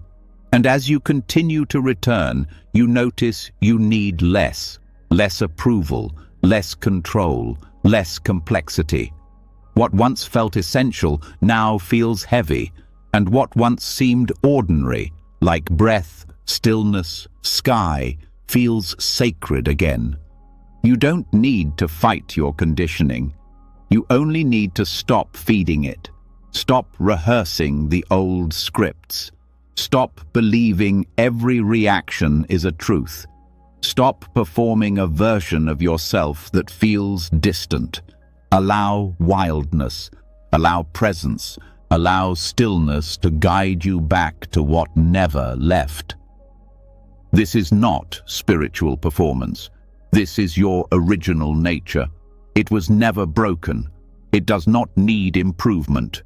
Only space, only trust, only silence deep enough to be heard again. As you begin to remember the depth of your own untouched presence, something else starts to move quietly in the background, a readiness to let go of even more. The clinging that once felt necessary no longer serves the same function. The effort to control, to grasp, to accumulate, mentally, emotionally, physically, starts to feel heavy. It no longer aligns with the clarity you've begun to touch. And now you're faced with the subtle question, what would it mean to let go, not just of the story or the thought, but of the need to hold anything at all? Renunciation begins not with denial, but with insight. It arises not from rejection of the world, but from seeing its nature clearly. It doesn't come from force. It comes from understanding the weight of clinging and realizing you don't need to carry it. When you release what burdens the heart, what's left isn't emptiness, it's freedom. And that freedom is found breath by breath. Renunciation is not dramatic. It happens slowly, through repetition, through gentleness, through awareness. And one of the simplest, most direct ways to enter it is through the breath, specifically through the exhale. In every breath out, there is a release. The body lets go, the lungs surrender, the muscles soften, and with it, the grasping loosens. The breath can become a teacher of letting go, not just of air, but of resistance, tension, identity. Every exhale can be an offering, a moment of trust, a decision to stop holding what was never yours to begin with. This is where Asubha Bhavana comes in, the contemplation of what is not beautiful. This practice is not about negativity or rejection. It is about clarity. It is a way of training the mind to see without glamour, to unhook from the attachments that come from illusion, to stop chasing what cannot satisfy. When you contemplate the body, not as something to be desired, but as something impermanent, fragile, constantly changing, you begin to see how much of your clinging was based on misunderstanding.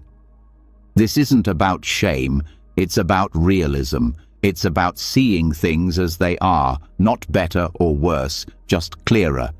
The body ages, sensations pass, pleasures fade. And when this is understood deeply, the grasping begins to fall away naturally. You no longer chase what you know cannot last. You no longer depend on what shifts for your sense of peace. Breathing with this awareness becomes a sacred act. Each inhale brings you into presence. Each exhale carries away what's no longer needed. You do not have to force renunciation. You breathe it. You trust that what releases with the breath was meant to leave, that you are not made smaller by letting go, but lighter. And this breath-based renunciation is not limited to material things. It applies to ideas, expectations, attachments to identity. You can breathe out the need to be right, the pressure to be liked, the fear of being misunderstood. Each one is a weight, and the breath knows how to set them down. You begin to live differently when renunciation becomes embodied. You speak less from defense. You act less from impulse. You move with more space around every decision, not because you've given up, but because you've seen what matters, you've seen what lasts, and it's not the thing you clung to, it's the clarity that came when you stopped. Renunciation also brings gentleness, not because it softens truth, but because it removes urgency. You no longer have to get what you want to be at peace. You no longer panic at delay or loss. You start to notice that joy lives not in acquiring, but in releasing, not in controlling outcomes, but in meeting what is. Asubha Bhavana teaches you to stop seeing only the polished surface.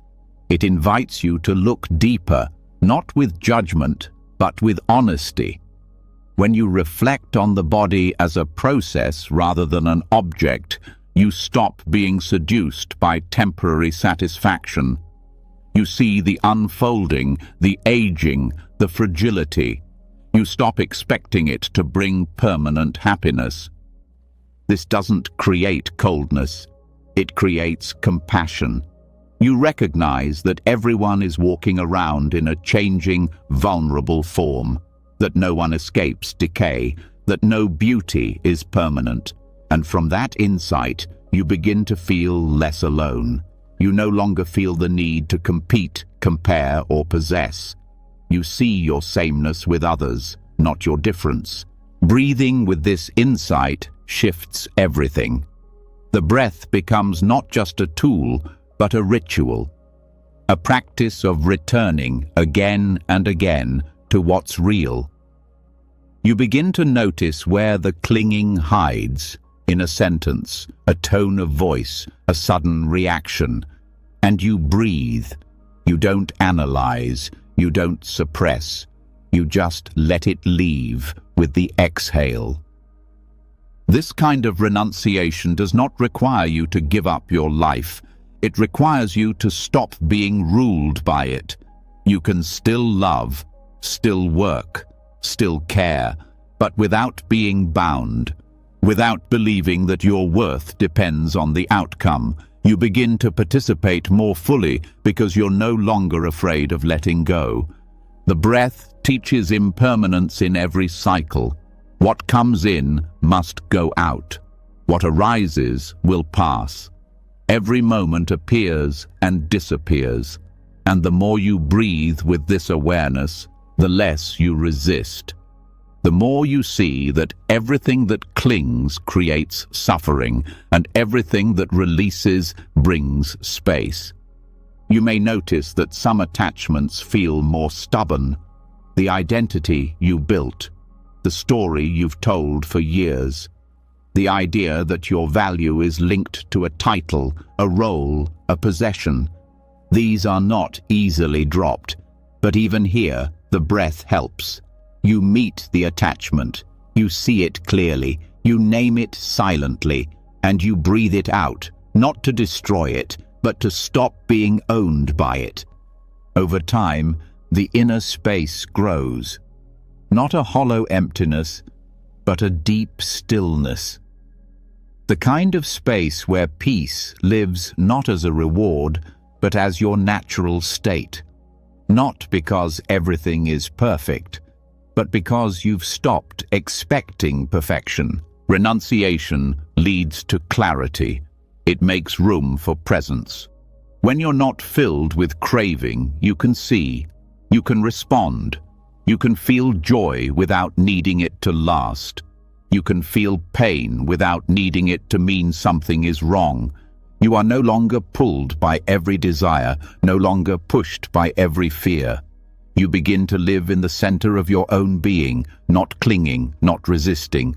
And in that center, the breath continues. In, out, rise, fall, holding nothing, releasing everything. You don't need to force detachment. You just stop feeding attachment. You stop rehearsing what hurts. You stop insisting that things stay the same. You stop chasing the feeling you lost or the outcome you want.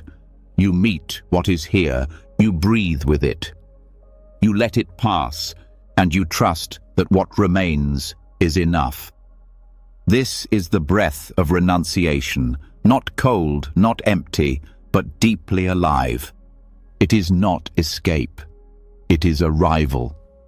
Not into something better, but into something real. You no longer hold your life. You let it move through you.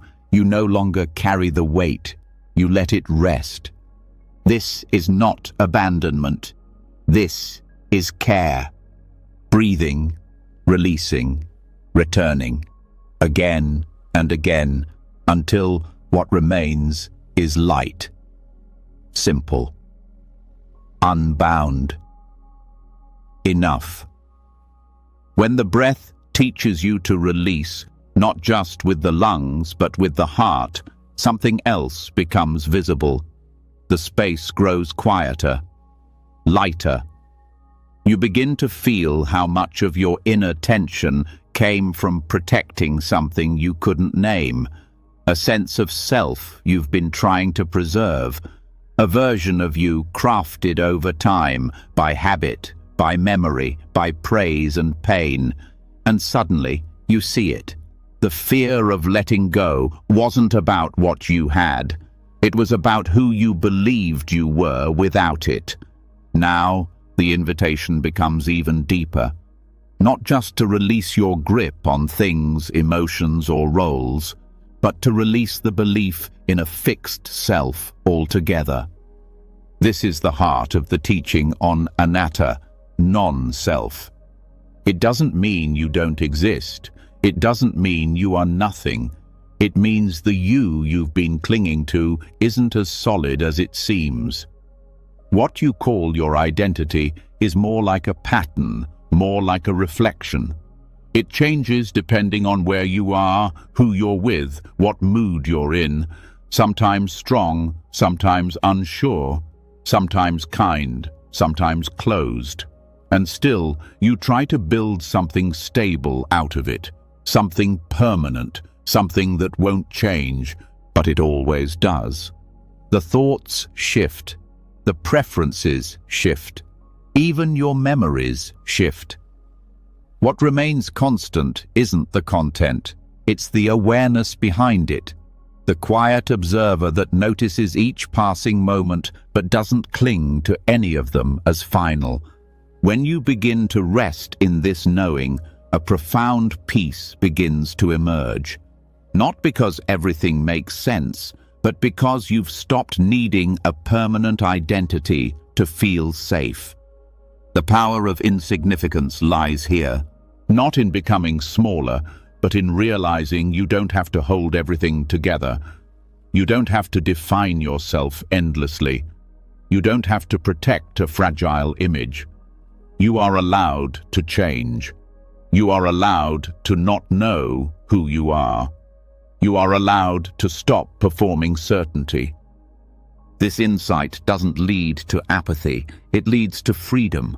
When you stop identifying with every emotion, you feel them more clearly. When you stop attaching to every thought, you see them more honestly. When you stop clinging to a version of yourself, you move through life with more softness, more flexibility. You begin to experience life not as a self-centered project, but as a flowing process. Everything you think of as me is arising and passing, just like sensations, just like sound. There's no fixed point to defend, no solid core to protect. And that's not loss, that's relief. The illusion of a solid self is heavy. It's what makes you take everything personally. Every word, every mistake, every look. You filter the world through a narrow identity and then feel crushed when something threatens it. But when you realize that the self is not fixed, everything softens. You no longer feel the need to be perfect. You no longer panic when you're misunderstood. You no longer suffer when someone doesn't see you the way you hoped. You understand that everyone is projecting, including you. Everyone is seeing through their own lens, and no single version of you is the whole truth, even the one in your own mind. This is not an excuse to avoid responsibility. On the contrary, when you stop trying to protect a false self, you become more accountable. You don't have to defend, you can respond. You can admit when you're wrong. You can change without shame, because you are not trapped in a fixed identity. Anatta does not mean absence of care, it means you care without ownership. You experience fully without clinging. You show up with your whole heart, knowing it doesn't need to be held in place by a permanent name. This is a different kind of strength. Not the kind built on self-importance, but the kind born from letting go of self-concern. You start to feel the quiet joy of being small, of not needing to stand out, of not having to prove anything. You begin to rest in your own being, not because it's unique, but because it's shared. You are not separate from others, not fundamentally. What divides us is often just the stories we protect. Without those stories, something opens. A kindness not bound by identity, a love that's not transactional, a presence that's not trying to be impressive. This is not erasure, it's return. Return to what's true before the labels, before the achievements, before the fears. Not emptiness in a hollow sense, emptiness in the way a clear sky is empty, vast, silent, holding everything. You see this even in the breath. It moves without needing to be named. It doesn't ask for identity. It comes, it goes, and still you are here. Awareness doesn't depend on self. It simply knows. And that knowing is where your peace lives, not in who you think you are, but in the spaciousness of not needing to be anyone at all. This is not an idea to understand with the mind. It is something you begin to sense the more you let go. The more you pause when the urge to define arises, the more you notice how temporary everything truly is. Even this, even now. And in that recognition, you don't collapse. You rise, not as a stronger self, but as freedom itself. The wind without edges, the sea without a name. The presence that sees everything, needs nothing, and simply flows. You rest in being, and being needs no defense. When the weight of the self begins to dissolve, what remains is presence without the need to protect or perform. But even this clarity is not static. The mind continues to move, to ripple, to stir. Not because something is wrong, but because the nature of mind is motion. Stillness is not the absence of activity. It is awareness that no longer gets pulled in every direction. And to meet the mind as it is, without running from it or getting lost inside it, you need a skill that brings you closer without grasping. That skill is mindfulness, not as a trend or technique, but as direct, unfiltered attention. A mirror held up to the present state of your inner world. The mind changes moment to moment, sometimes calm, sometimes agitated, sometimes distracted, dull, restless, heated, heavy, light, contracted, scattered. These shifts are subtle, often unnoticed, but they shape your choices, your words, your tone, your breath. And most suffering arises not from these shifts, but from being unaware of them as they happen. Mindfulness invites you to check the temperature of your mind, not to fix it immediately, but to recognize it.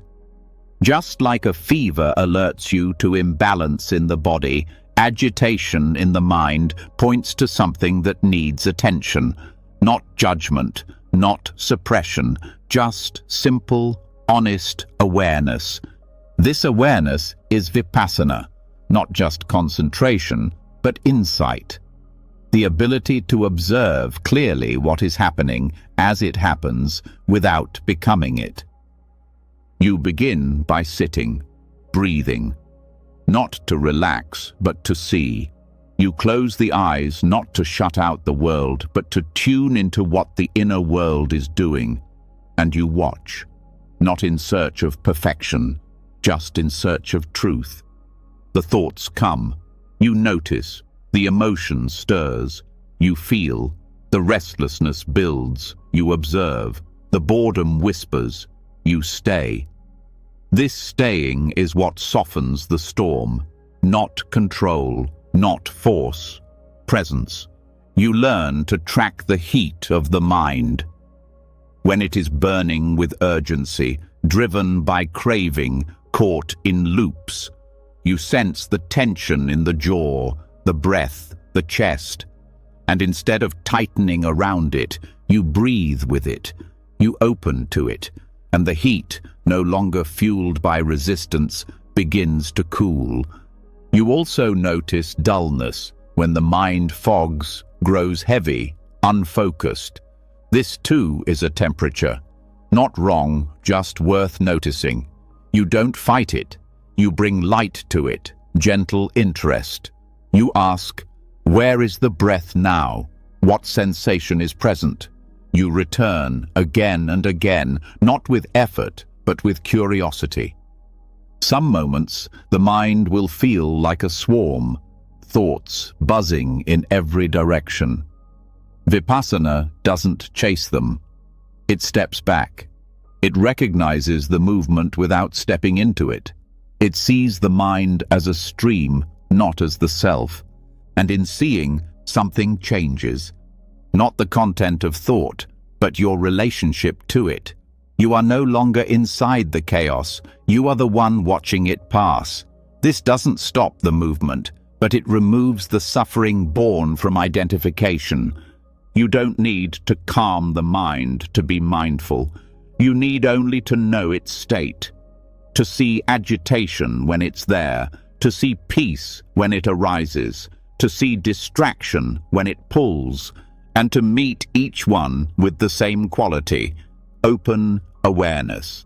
This is what it means to take the temperature, not just once, but continuously, like tending a fire, noticing when it grows too hot, when it's fading, when it needs air, when it needs space. Mindfulness brings balance, not by force, but by attention. When the mind is burning, you bring coolness through presence. When it is dull, you bring sharpness through inquiry. When it is restless, you bring steadiness through stillness. Each mind state has its own texture. You learn to recognize them like learning the weather, not because you fear the storm, but because you no longer want to walk through it unaware. Over time, the habit of watching grows stronger than the habit of reacting. You catch the moment before the anger takes over. You feel the pull before the craving drives you. You sense the collapse before the story takes hold.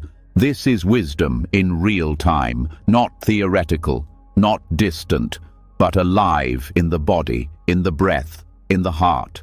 You move from being trapped by the mind to being in relationship with it. And from that relationship, compassion grows. You no longer judge the restless mind. You care for it. You no longer resent the tension. You breathe with it. You stop trying to be someone different. You start being more honestly with what's here. The mind's heat and coolness, its clarity and confusion, all become teachers. Each state, a signal. Each moment, an opportunity to return. You learn that mindfulness is not a break from life. It is the deepest way of living it. This awareness doesn't fix everything, but it changes everything. Because the moment you see clearly, you're no longer caught blindly. The moment you notice, you're free to choose. You begin to ask more meaningful questions.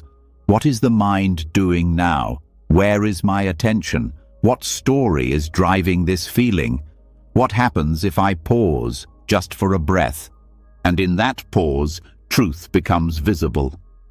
Not as a concept, but as felt experience. The temperature begins to settle. Not because the world changes, but because your relationship to experience transforms. You are no longer running from mind states or clinging to them. You are meeting them with openness, with interest, with care. And this is how stillness arises, not from controlling the mind, but from being present with it fully. Not from forcing quiet, but from no longer feeding the noise. Stillness is not the absence of thought. It is the absence of entanglement. Mindfulness leads you there gently, not by suppressing, but by seeing, not by escaping, but by embracing. And in this embrace, the mind becomes a companion, not a problem. You stop needing it to be any particular way. You simply listen, and in the listening you return, again and again. Back to presence, back to balance, back to peace. As your awareness grows steadier and the pull of reactivity loses its grip, something else begins to rise to the surface, quieter than thought, older than words, a tension that mindfulness alone does not dissolve, a heaviness that sits beneath emotion. It is the residue of what was never released, the long-held burdens of blame, the lingering sharpness of betrayal, the quiet ache of unresolved hurt. This is where the practice turns inward, not for control, but for compassion. Forgiveness is not an event. It is a process of softening, of remembering how heavy it is to carry what no longer serves. And this release is not for others. It is for your own freedom. Because pain repeated through memory continues to wound even long after the moment has passed. To forgive does not mean to forget or approve. It means to stop burning yourself with what someone else left behind. It means to stop protecting old injuries by keeping them alive. It means to recognize that resentment is not strength, it is an anchor. Forgiveness begins not with others, but with the willingness to let go of the identity that suffering shaped. The part of you that was wronged, humiliated, abandoned, dismissed, it is real. It deserves tenderness, but it does not need to define the rest of your life. Karuna, or compassion, is not sentiment. It is fierce clarity. It sees the pain and chooses not to amplify it. It sees the story and chooses not to feed it. It turns toward the wound not to fix, but to offer presence. The pain wants to be seen, not protected, not repeated. Metta, or loving kindness, becomes the balm.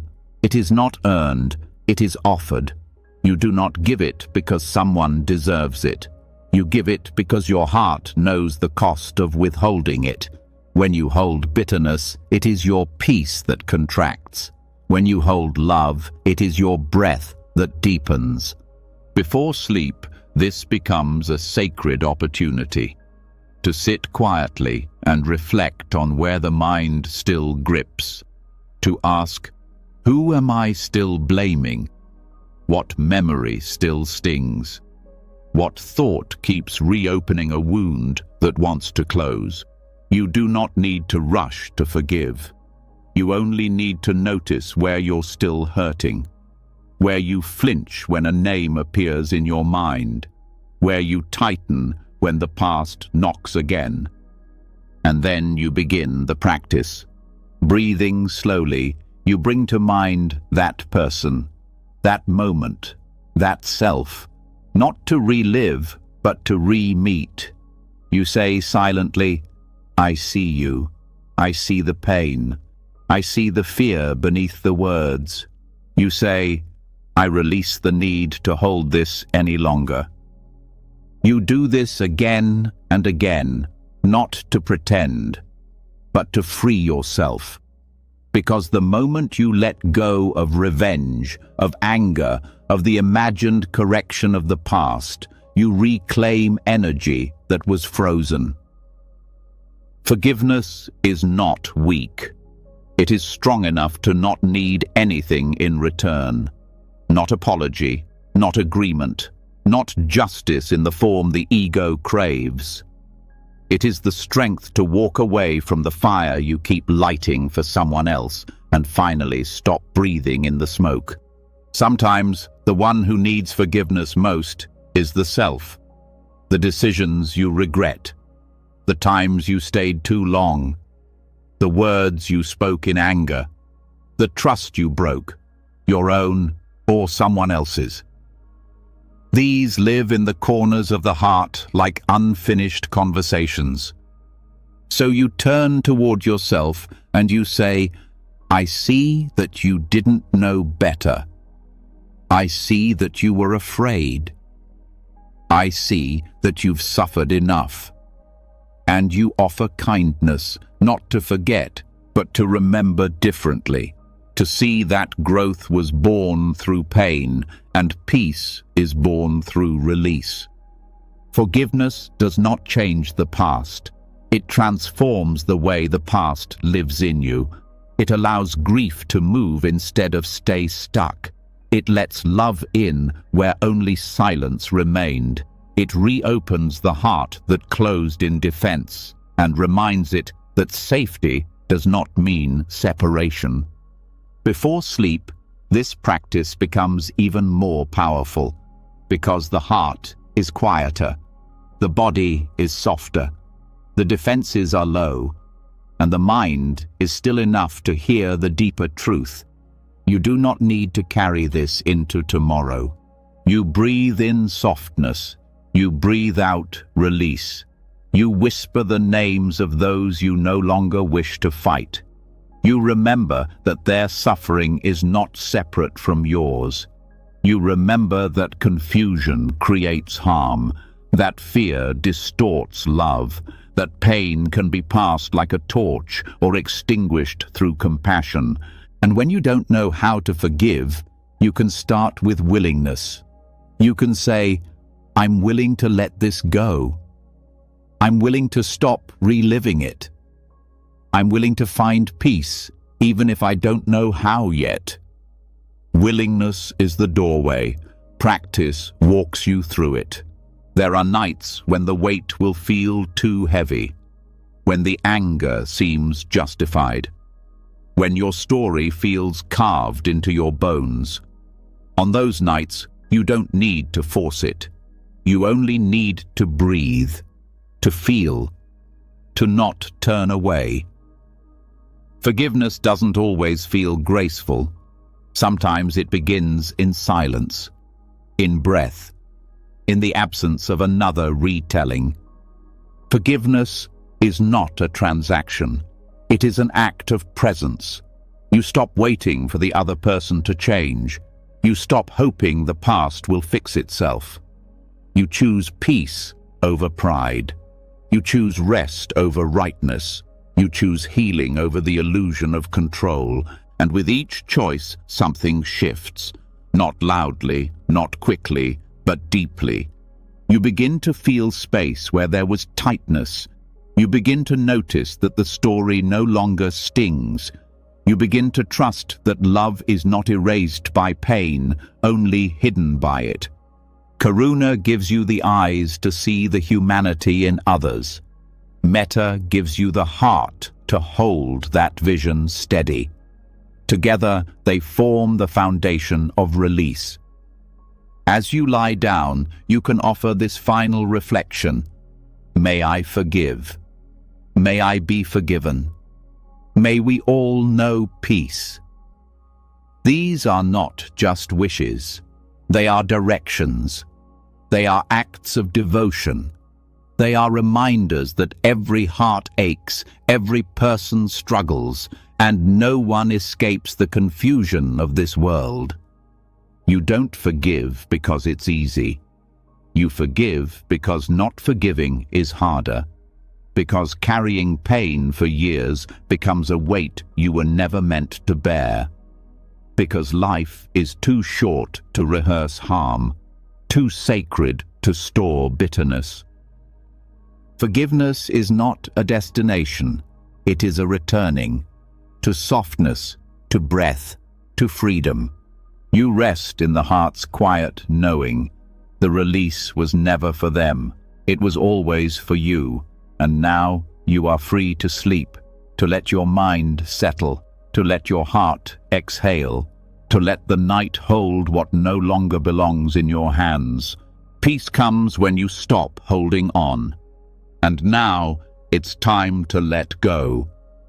After forgiveness softens the weight of what you once carried, the heart becomes a quieter place.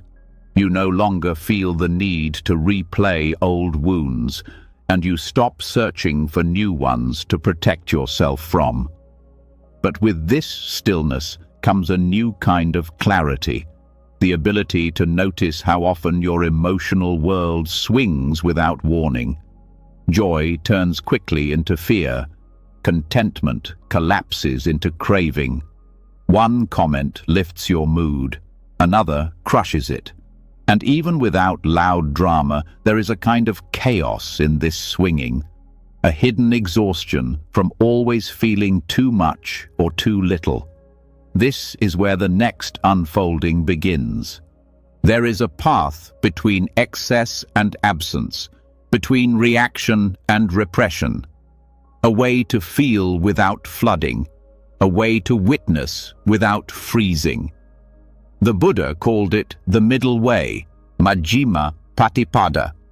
And in the emotional landscape, this becomes emotional minimalism, not in the sense of feeling less, but in feeling with balance.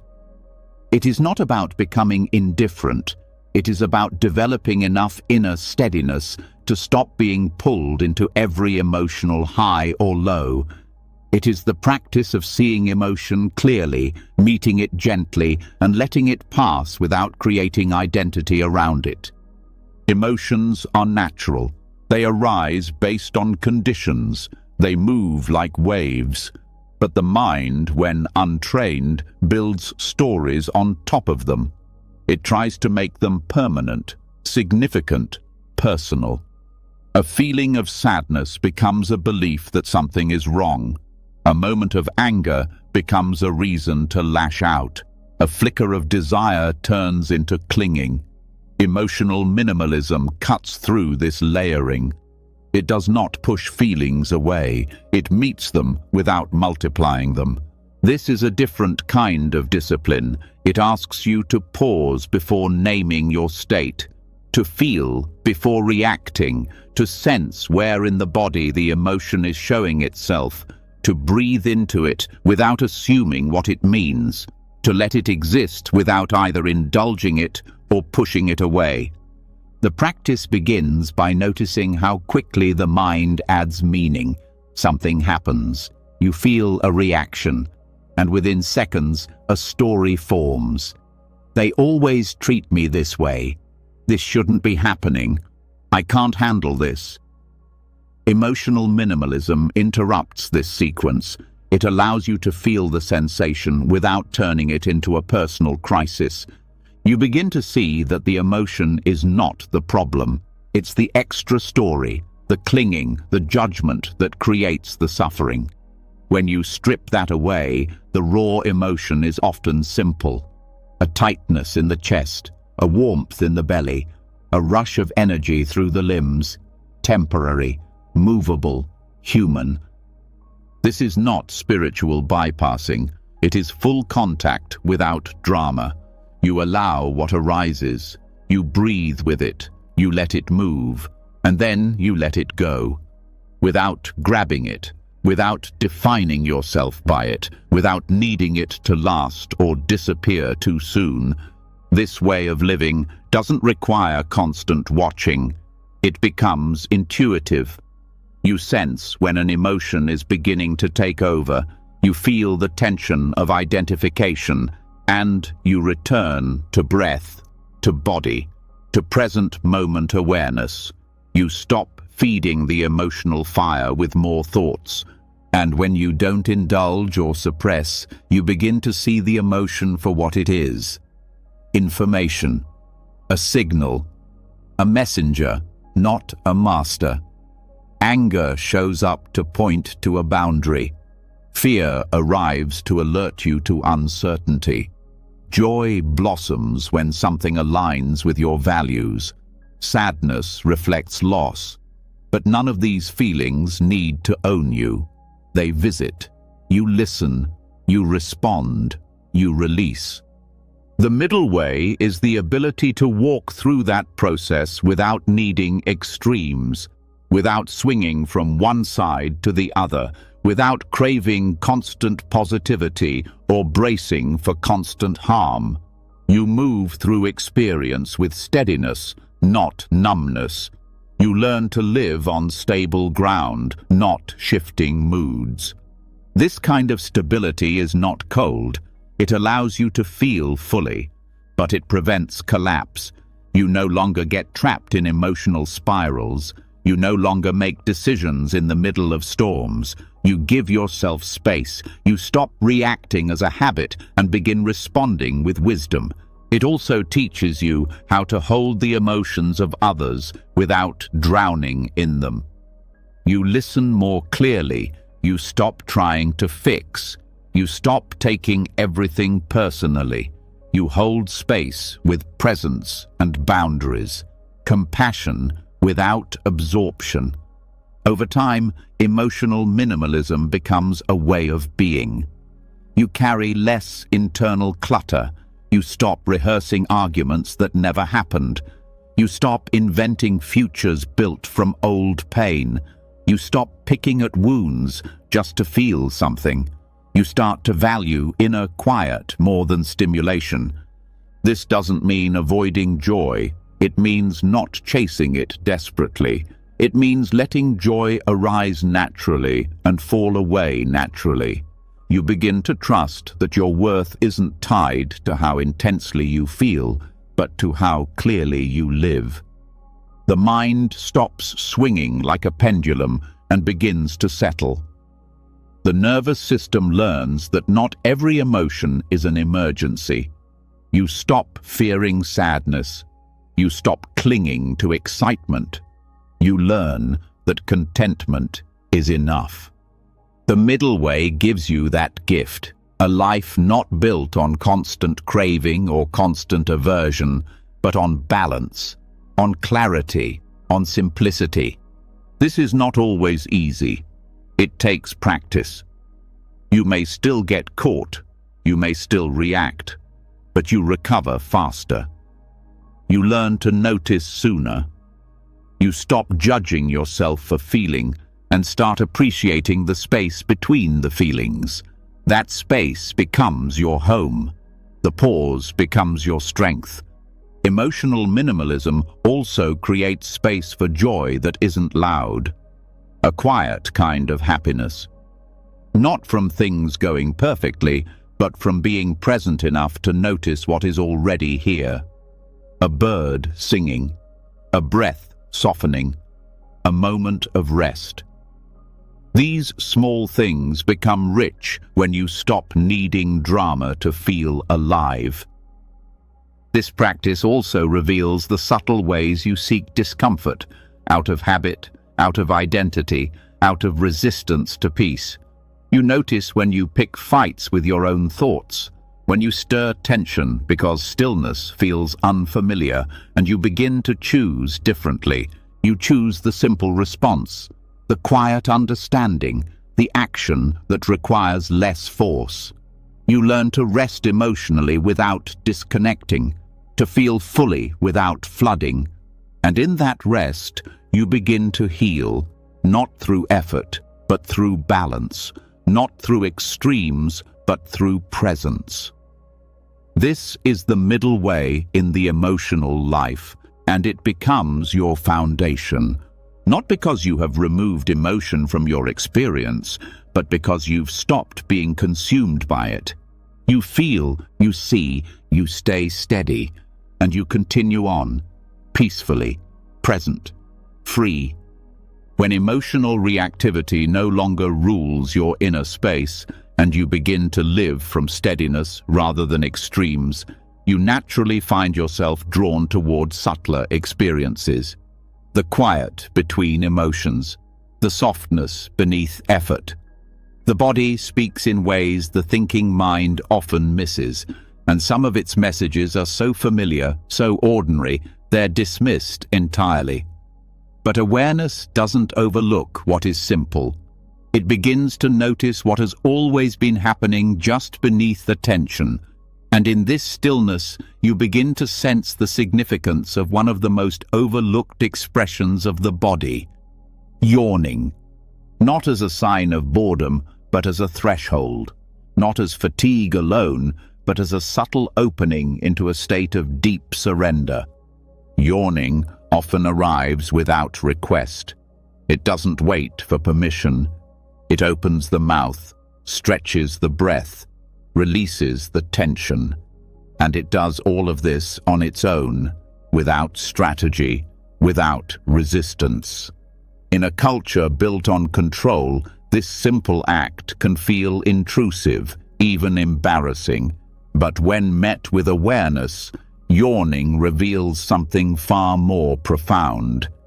It is a direct invitation into passaddhi, the tranquility that arises when the mind and body release effort. To yawn consciously is to allow the body to guide the mind. It is to witness an expression of surrender so natural, so primal, that it bypasses thought entirely. The breath deepens, the face opens, the muscles soften. You drop out of thinking without having to stop your thoughts. You fall into awareness without having to reach for it.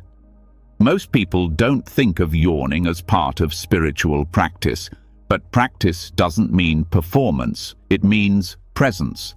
And yawning is a pure expression of presence reclaiming itself. It cannot be faked without losing its power. When it comes on its own, it is honest, raw, and total. If you begin to observe the yawn instead of brushing past it, something shifts. You notice how the breath expands beyond the habitual. You feel the ribs move in a fuller way.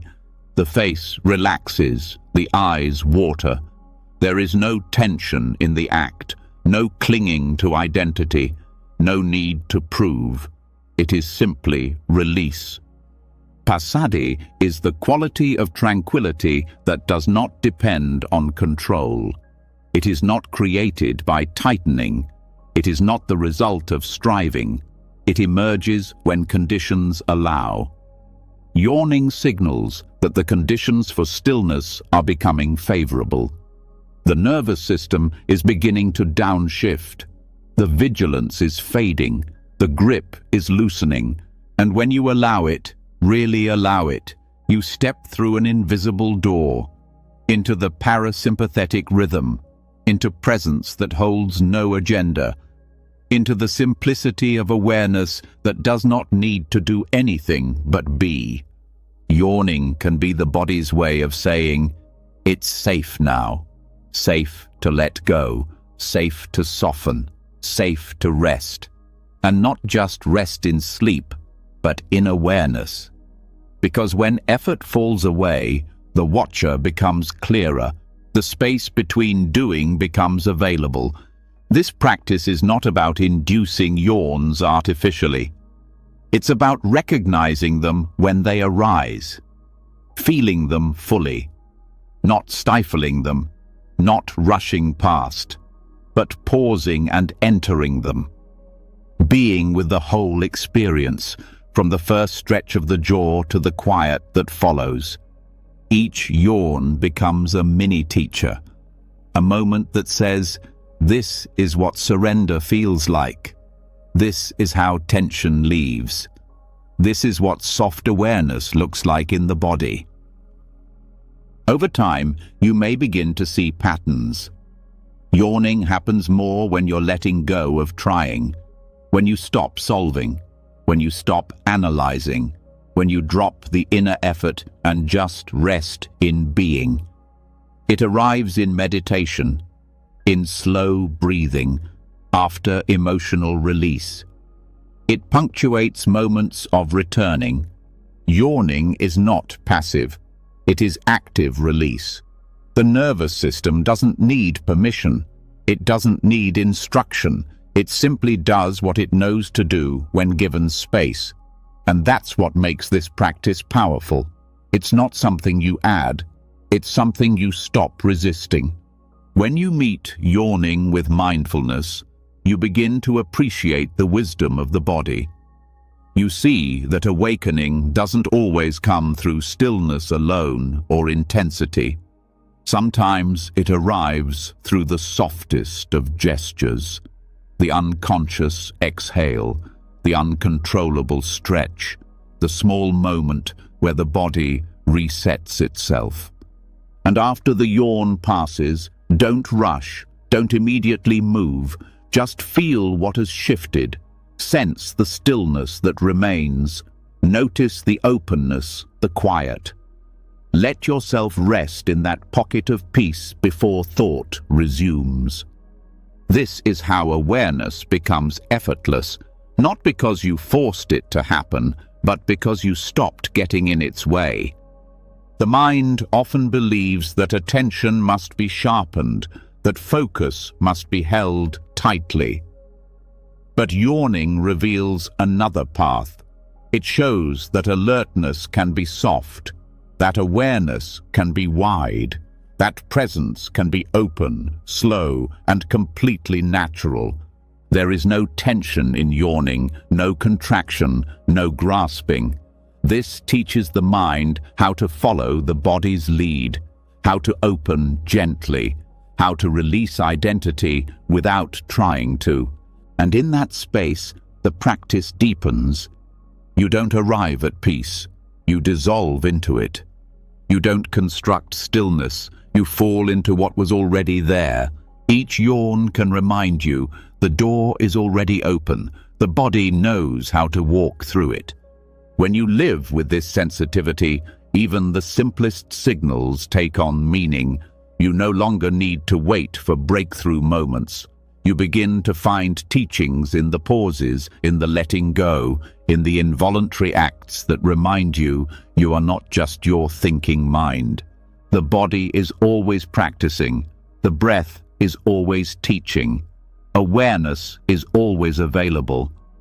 Yawning shows the moment when all of that lines up and becomes visible, without effort, without seeking, without struggle. And the more you trust it, the more you realize that effortlessness doesn't mean disengaged. It means flowing. It means in tune. It means aware without being tense, alive without being agitated. That is passaddhi. Tranquility rooted not in withdrawal, but in harmony. The yawn, then, becomes a sacred symbol, a reminder that stillness isn't far, that it's already moving through you, that your only task is to feel it, to stop interrupting what the body is trying to do, to listen instead of manage. So, the next time a yawn comes, let it arrive fully. Let it stretch you open. Let it soften the edges. Let it draw you into the breath. And let what follows be honored as the start of something deeper, not a sign of tiredness, but a return to presence, and a step closer to the kind of awareness that holds everything without effort, without clinging, without interruption, just being, fully, now. When surrender begins to happen without force, when yawning gently opens the door to calm, the mind no longer fights the body's invitation to rest. In that soft openness, something deeper becomes possible, not just a passing moment of peace, but a steady return to presence. A presence that doesn't demand, doesn't rush, doesn't seek proof. One that feels like home, not because it is familiar, but because it is original. The body begins to remember what safety feels like. The mind starts to trust what it doesn't need to control. And that is where the next unfolding takes place, a return to the womb of the present moment. The womb is not a metaphor for escape or fantasy. It is a symbol of complete holding, of being enclosed in warmth, protected by stillness, supported by something greater than effort. This return is not backward. It is downward, into the body, into the breath, into the layer of awareness beneath thought. To come back to this space, the body must be given permission to feel safe, not in the mind's idea of safety, but through direct physical experience. The nervous system doesn't respond to concepts, it responds to signals, touch, posture, breath, temperature, rhythm. When these become steady, the deeper systems begin to relax, not as reaction, but as truth. Begin with the posture. The body must feel stable, whether lying down, sitting cross-legged, or reclined with support. There must be a sense that nothing is being held unnecessarily. The spine need not be forced straight, but allowed to lengthen naturally. The jaw softens, the shoulders rest. The hands find a place to land. Every joint becomes a point of surrender. This is not collapse. This is intentional grounding. Then comes the breath. Not manipulated, not performed, just noticed. The breath as it is, meeting the body where it is. And over time, as the body listens, the breath changes on its own. It deepens, not through effort, but through permission. Each inhale a quiet returning, each exhale a letting go. No pressure to breathe a certain way, only the invitation to feel what is already breathing. This is the beginning of embodied sati, mindfulness not as a mental exercise, but as full presence in form. Awareness that includes the sensations, the posture, the energy in the body, the contact with the ground, the pull of gravity, the quiet rhythm of the breath. Nothing is excluded, nothing is judged. As this mindfulness matures, it becomes samadhi, unification. The attention stops scattering. It gathers itself. It rests in the body as a stable base, not because the mind is forced to focus, but because distraction loses its pull. When the body feels safe and the breath is steady, the mind stops needing escape. The present becomes not just bearable, but nourishing. Returning to this place again and again creates a shift in how you relate to discomfort. You begin to feel it from the body, not about the body. You notice tightness without layering panic. You feel restlessness without turning it into failure, because you are not outside the moment looking in. You are inside it, held by it, part of it. The more you return, the more you realize that most suffering comes from leaving this place too soon, from trying to think your way through pain instead of breathing with it, from standing outside your own body instead of being inside it long enough to listen. Returning to the womb of now means you no longer chase what is already here. This return is subtle. It happens in layers. You sit, and maybe the first 10 minutes are restlessness. The mind wants to move, the body itches, the thoughts grow loud, but you stay, you breathe. And then something softens, not because you conquered the mind, but because you didn't leave. You stayed long enough for the defenses to lower. You begin to recognize the difference between thought-based attention and felt presence. Thought tries to name everything. Felt presence simply meets it. Thought searches for control. Felt presence accepts the shape of things. Thought makes plans. Presence experiences the moment fully before any plan is needed. This is the womb, not a retreat. A return to wholeness, to to clarity, to connection that doesn't rely on outer stability. The more you stay here, the less easily you are thrown off by surface change. You begin to feel the world moving around you without feeling moved by it. This is not detachment.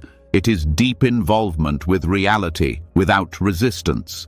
The body remains soft. The breath remains steady.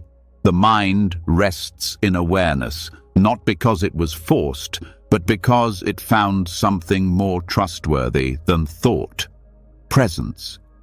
This presence doesn't fix everything. It doesn't erase hardship.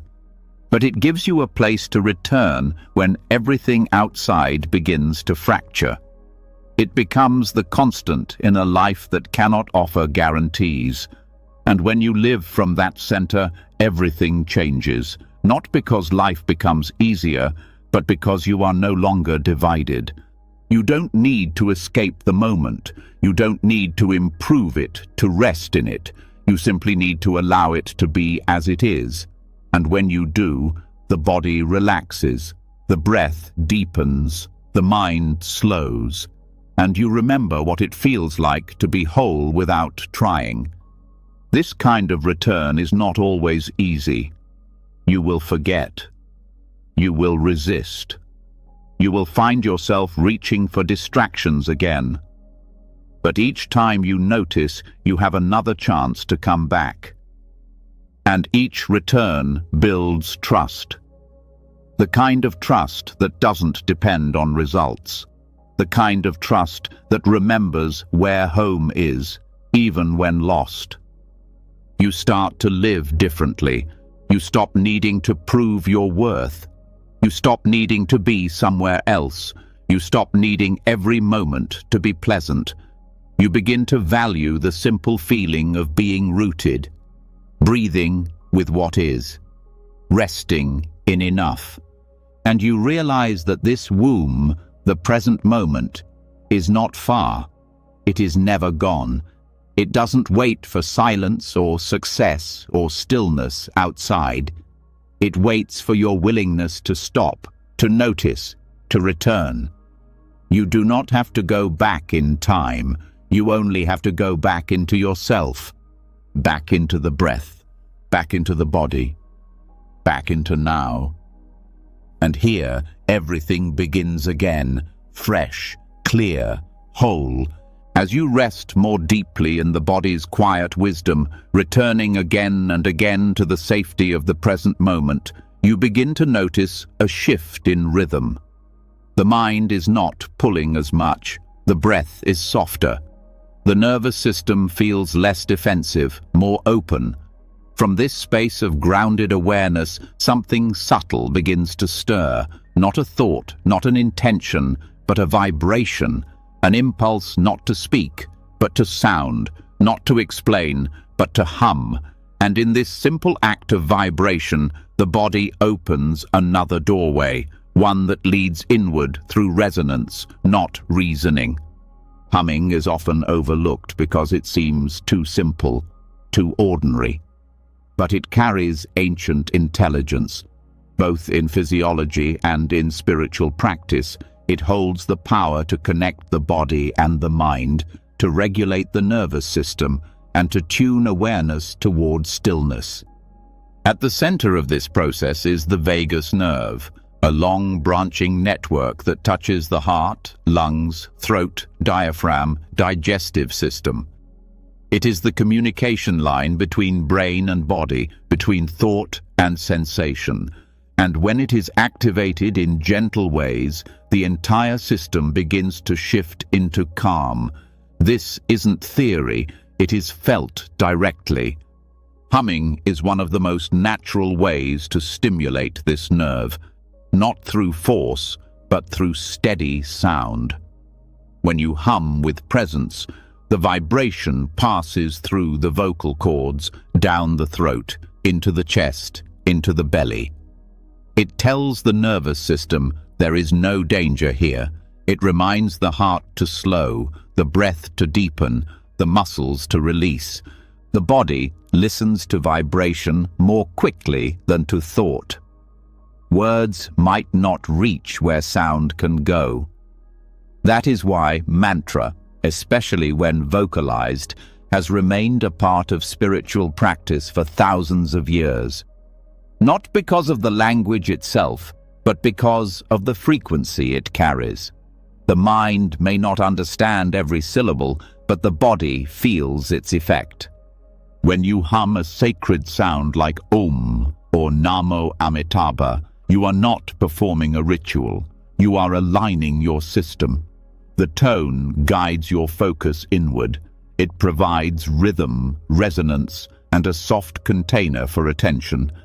It also activates the parasympathetic response, the rest and digest mode, helping release accumulated tension and restoring internal harmony. This is not about volume, it's about quality. A soft, steady hum, a gentle repetition. Not dramatic, but consistent. You feel the sound more than hear it. You let it move through you rather than push it out. Over time, you begin to notice the difference between sound made from tension and sound made from surrender. Tension tightens the throat, flattens the tone, demands something. Surrender allows the sound to rise naturally, to flow through the breath, to vibrate the body from within. Mantra practice is not just mental repetition, it is a full-body presence. When paired with humming, it becomes an embodied meditation. The awareness does not chase thought, it rides the sound. The mind does not wander as easily. It has something to rest on, something living, moving, steady. You can begin simply, sitting comfortably, breathing slowly, letting the mouth stay soft, letting the breath become audible, then letting the sound arise, or hum, or a sacred syllable of your own practice. Let it linger, let it vibrate, let it fade naturally. Then breathe again, and repeat. Each cycle becomes a cleansing, a renewal, a descent out of the head and into the deeper body, the places where memory lives, where emotion is stored, where language does not reach. And if mantra doesn't feel natural, you can hum without words. A simple tone, a long exhale with sound. It still works. The vibration alone carries the medicine. You may notice shifts you didn't expect, a feeling of warmth, a sudden yawn, a deep sigh. These are signs the body is responding, the system is adjusting, the tension is unwinding. This practice is especially powerful before sleep. The body often carries unresolved tension into the night. Humming slows the breath, quiets the nervous system, and brings the heart into coherence. You don't need a full chanting session. A few minutes is enough. A few steady hums can guide the body from alertness to stillness without resistance. There is also a deeper dimension to this practice. In many spiritual traditions, sound is not just therapy, it is creation. It is how awareness expresses itself. In the Buddhist understanding, sound can be used not only to settle the mind, but to transcend the self. The repetition of a sacred name or syllable becomes a bridge between the personal and the infinite. You do not need to believe this for it to work.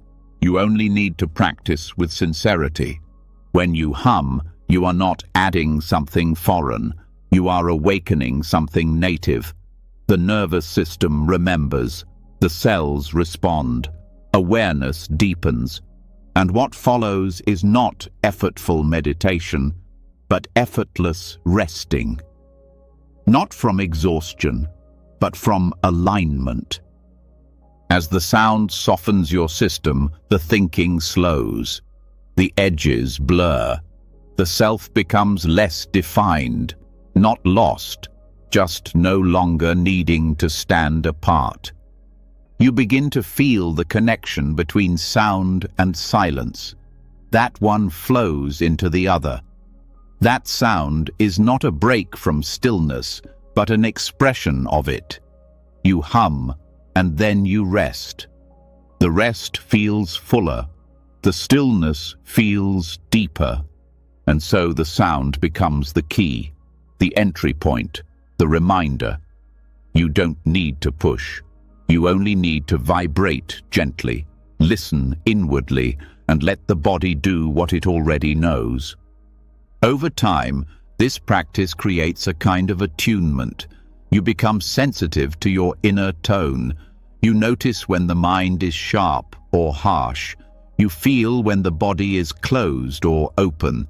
You adjust, not with thought, but with breath, with sound, with presence.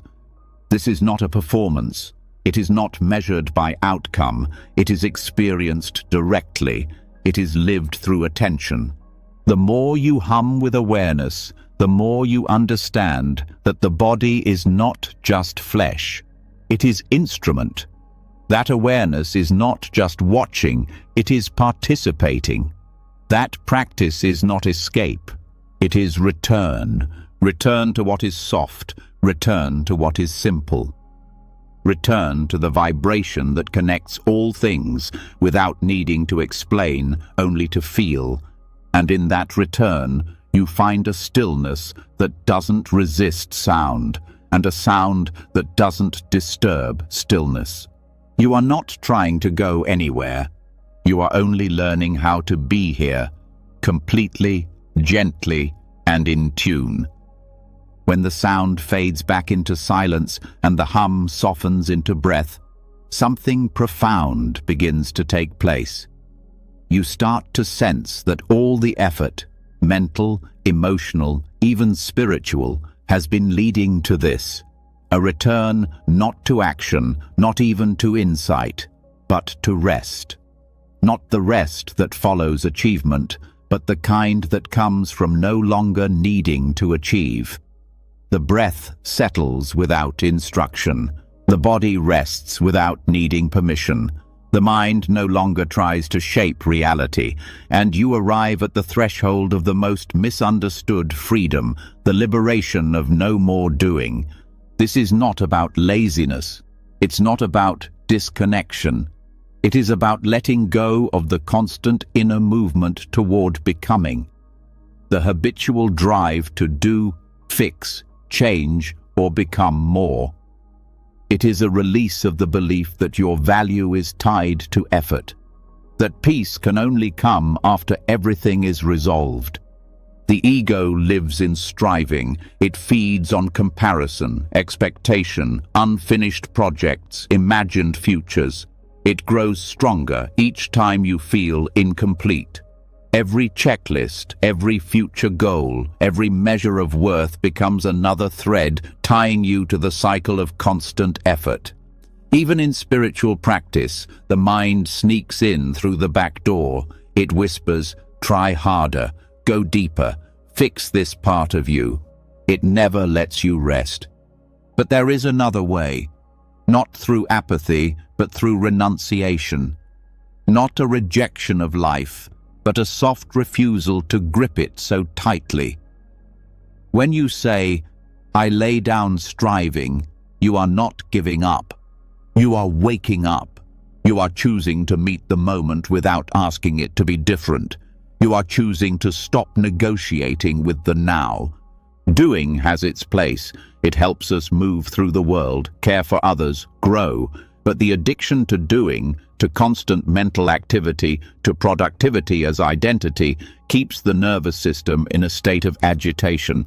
It teaches the body that rest is failure, that stillness is laziness, that unless something is happening, you are falling behind. In truth, the deepest growth happens when the mind is quiet, when the breath is unhurried, when nothing is being manipulated. Insight emerges not from more doing, but from resting in what already is. From letting the wisdom of the body, the breath, the moment speak for itself. This rest is not just physical, it is mental, emotional, energetic. It is the deep release of all inner contraction, the willingness to sit without self-improvement, the radical choice to let things be, to do nothing and still be fully present. This can feel unfamiliar at first. The mind may protest. Shouldn't I be thinking about tomorrow? Shouldn't I be analyzing my day? But in this practice, the answer is no, not now, not here, not tonight. The practice of non-doing begins with a shift in posture, not the body's posture, but the inner posture, a loosening of the grip, a softening of control, a quiet allowing of whatever is here. You feel the breath, not as something to train or deepen, but simply as it is. You notice the sensations of the body, not to fix or stretch, but to acknowledge. You let the moment unfold without stepping in. This doesn't mean you stop noticing thoughts. It means you stop interacting with them.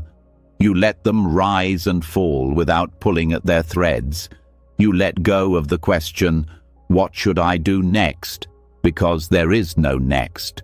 There is only this, and in this, you begin to feel what effort has hidden, your natural state of awareness, not sleepy, not spaced out, but alert and undemanding, restful and whole, aware without needing a task. You may find that this kind of rest brings emotion. The tension of years may rise in your chest. You may feel grief for how long you've pushed, how little space you've given yourself to simply be. Let it come. Let the tears fall if they need to. They are part of the release. They are part of the body remembering how to stop performing. The world may not validate this rest. It may praise the endless striving, the constant production, the identity built on doing. But deep inside, something wiser knows this is not sustainable. That peace is not a reward for having done enough. It is your birthright. It is what arises when you stop chasing something more. To live without clinging to doing is not to abandon life. It is to meet life fully. You eat, you walk, you breathe, but without needing each act to prove something. You let go of multitasking, of mental rehearsing, of imagining the next problem. You just do what you are doing. And when you are not doing, you let yourself be still. Stillness is not inaction, it is undisturbed presence. You can move through the world with stillness in the heart. You can speak without effort. You can respond without tension, because you are no longer trying to get somewhere else. You are here. And when the ego rises again, and it will, you recognize it. The urge to improve, to rush, to criticize, to compare, you see it, and you smile. You do not follow. You return to breath, to sensation, to the ground of now. Over time, this becomes a rhythm. You begin to trust the intelligence of rest. You feel how clarity arises on its own, how the body heals itself, how peace does not need to be chased. It only needs to be allowed. You begin to live more gently. You listen more fully.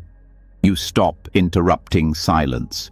You stop demanding from the moment. And the mind, once filled with plans and questions, learns a new phrase. I do not need to do anything right now. These words become sacred, a mantra not of withdrawal, but of wisdom, not of giving up, but of giving in to the quiet truth that you are enough without the performance. Let that be your last thought before sleep, not a plan for tomorrow, not a review of today, just the soft, clear offering. I lay down, striving. I release the grip. I rest in what already is.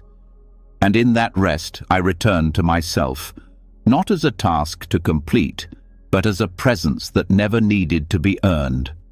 When you stop striving and begin to rest in simple being, the surface finally quiets.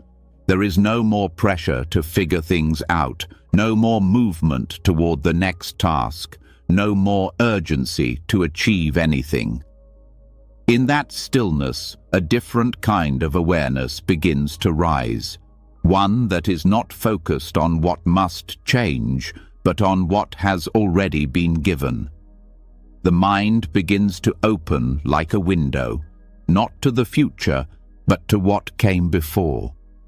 And through that opening, something warm returns, not as thought, but as remembrance. This is the doorway to recollection.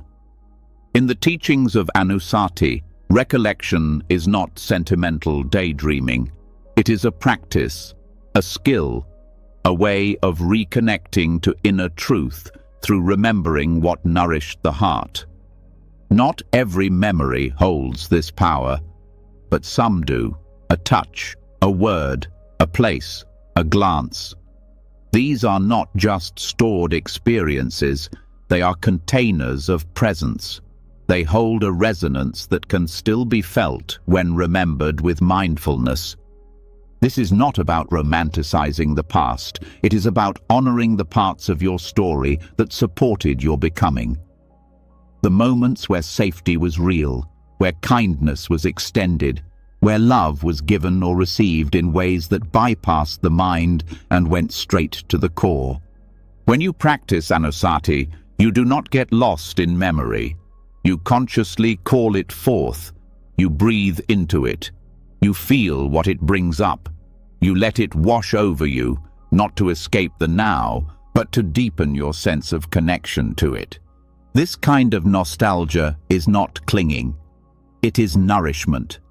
It reminds the body what safety feels like. It tells the nervous system, you have been held before. You have known warmth. You have seen light.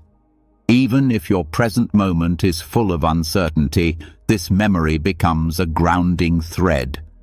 The practice begins with stillness. You settle the breath, you soften the body, and then you ask gently, what moment of true connection do I remember? Not dramatic, not loud, just sincere. A smile, a friend's voice, a quiet walk. A time you felt whole, even if just for a second. You don't analyze it. You enter it. You let the feelings rise. Maybe tears come. Maybe a smile forms. Maybe your chest opens just a little. This is the energy of remembrance doing its work. You're not chasing the past. You're receiving its echo with presence. This practice deepens gratitude, because you begin to see that your life has not only been struggle, it has also been shaped by tenderness. And that tenderness may have been brief, but it was real. It left a mark, and that mark is still accessible. Gratitude doesn't mean ignoring suffering. It means refusing to forget everything else. It means holding a fuller picture. When you remember acts of kindness, you also remember that you are worthy of them, that someone, somewhere, saw something good in you. That connection is not a fantasy. It has already happened. This remembrance becomes a form of inner refuge. When the present feels heavy, you are not required to pretend. You can look back, not to live in the past, but to anchor in what is timeless. The feeling of being loved is not limited to one moment. When recalled with mindfulness, it becomes present again, real again, felt again.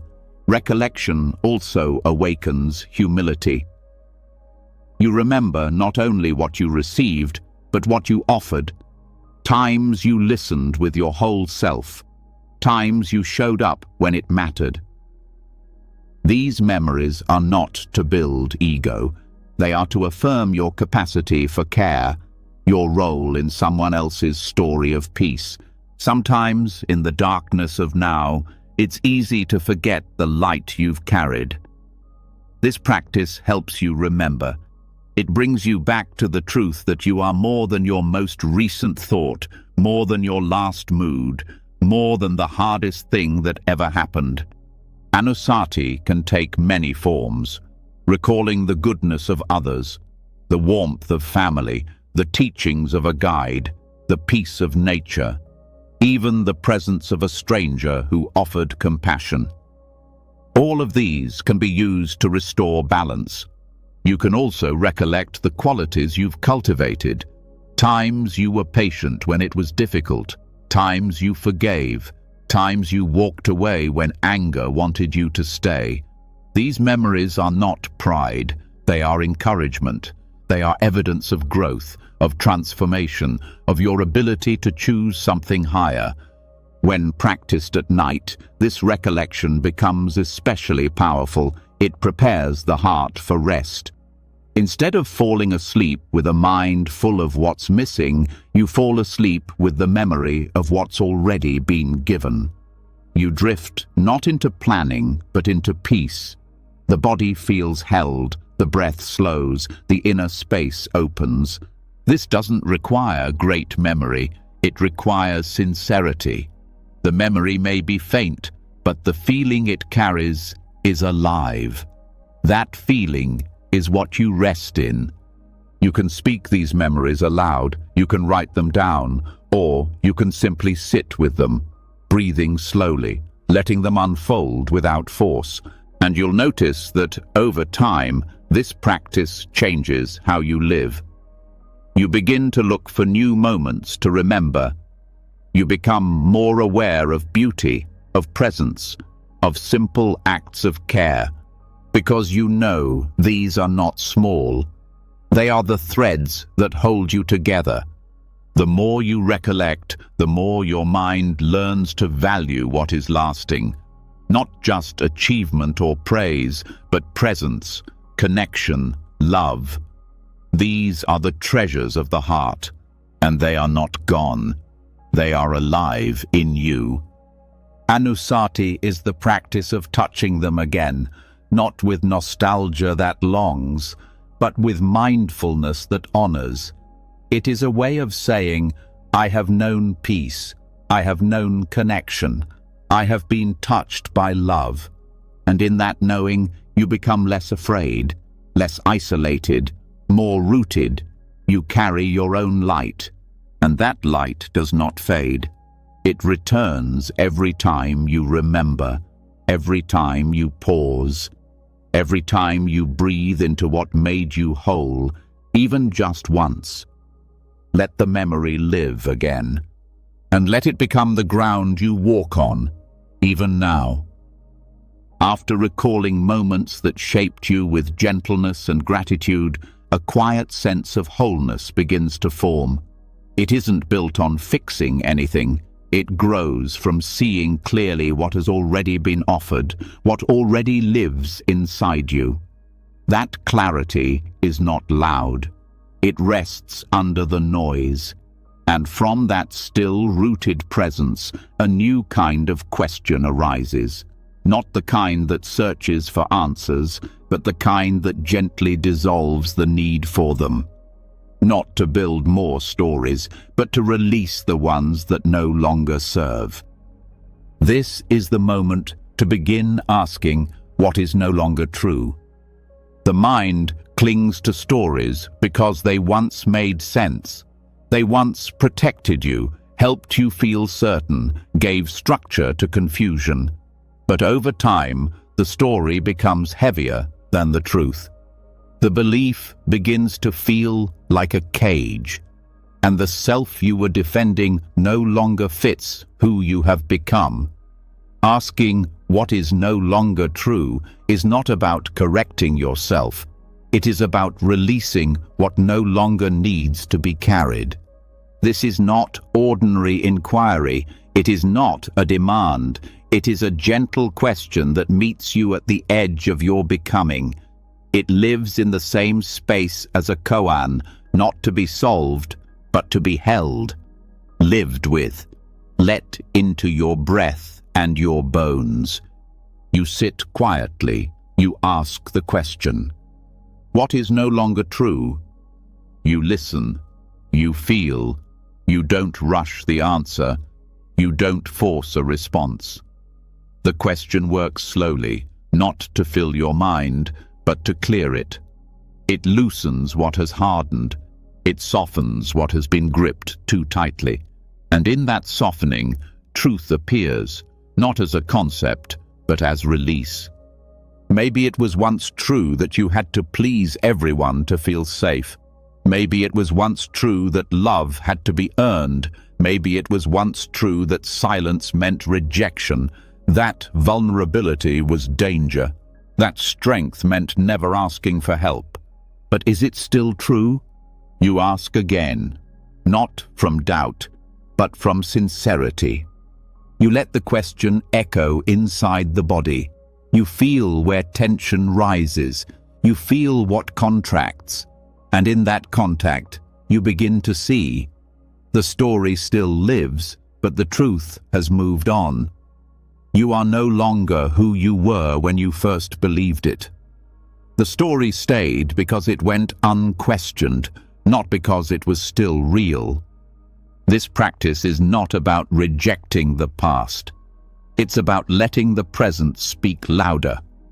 Asking what is no longer true invites you to return to this moment without assumption. It challenges the mind's habit of certainty. It brings curiosity into places where defense once lived. It interrupts automatic identification. And in that pause, something softer enters. You realize that change is not always visible. Sometimes it begins with no longer believing a thought that used to run your life, not because you argued with it, but because you finally saw through it. This is how the question works. It doesn't aim to change the mind. It reveals what is already shifting. It invites you to release the weight of old identities, to stop living by rules you no longer agree with. What am I still holding that was never mine? What defense am I still using for a threat that no longer exists?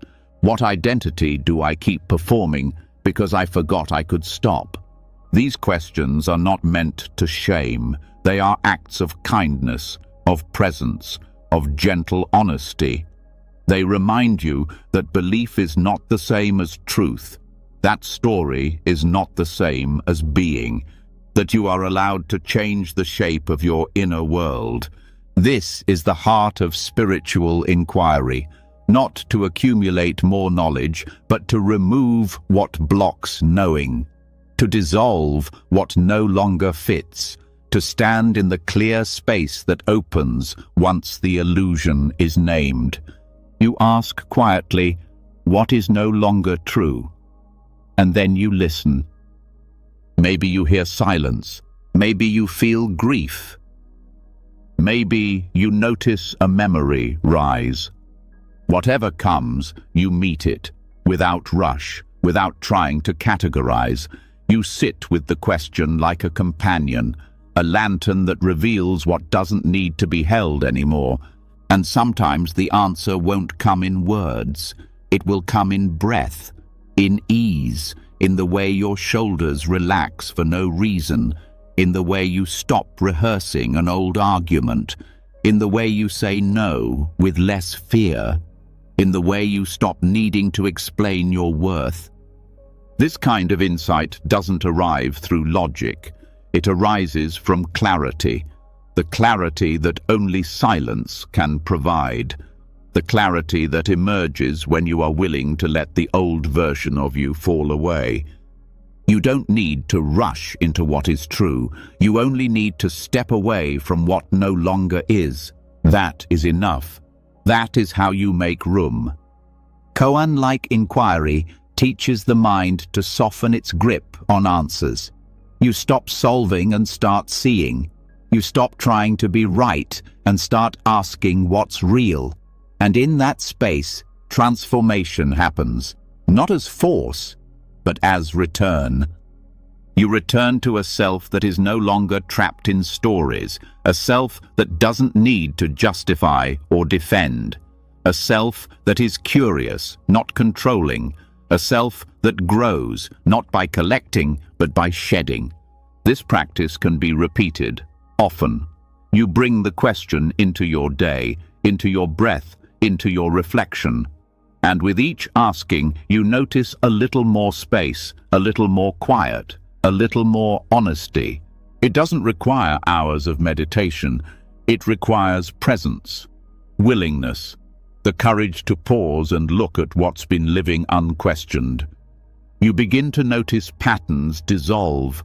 Old narratives stop driving your reactions. You don't believe every story your mind offers.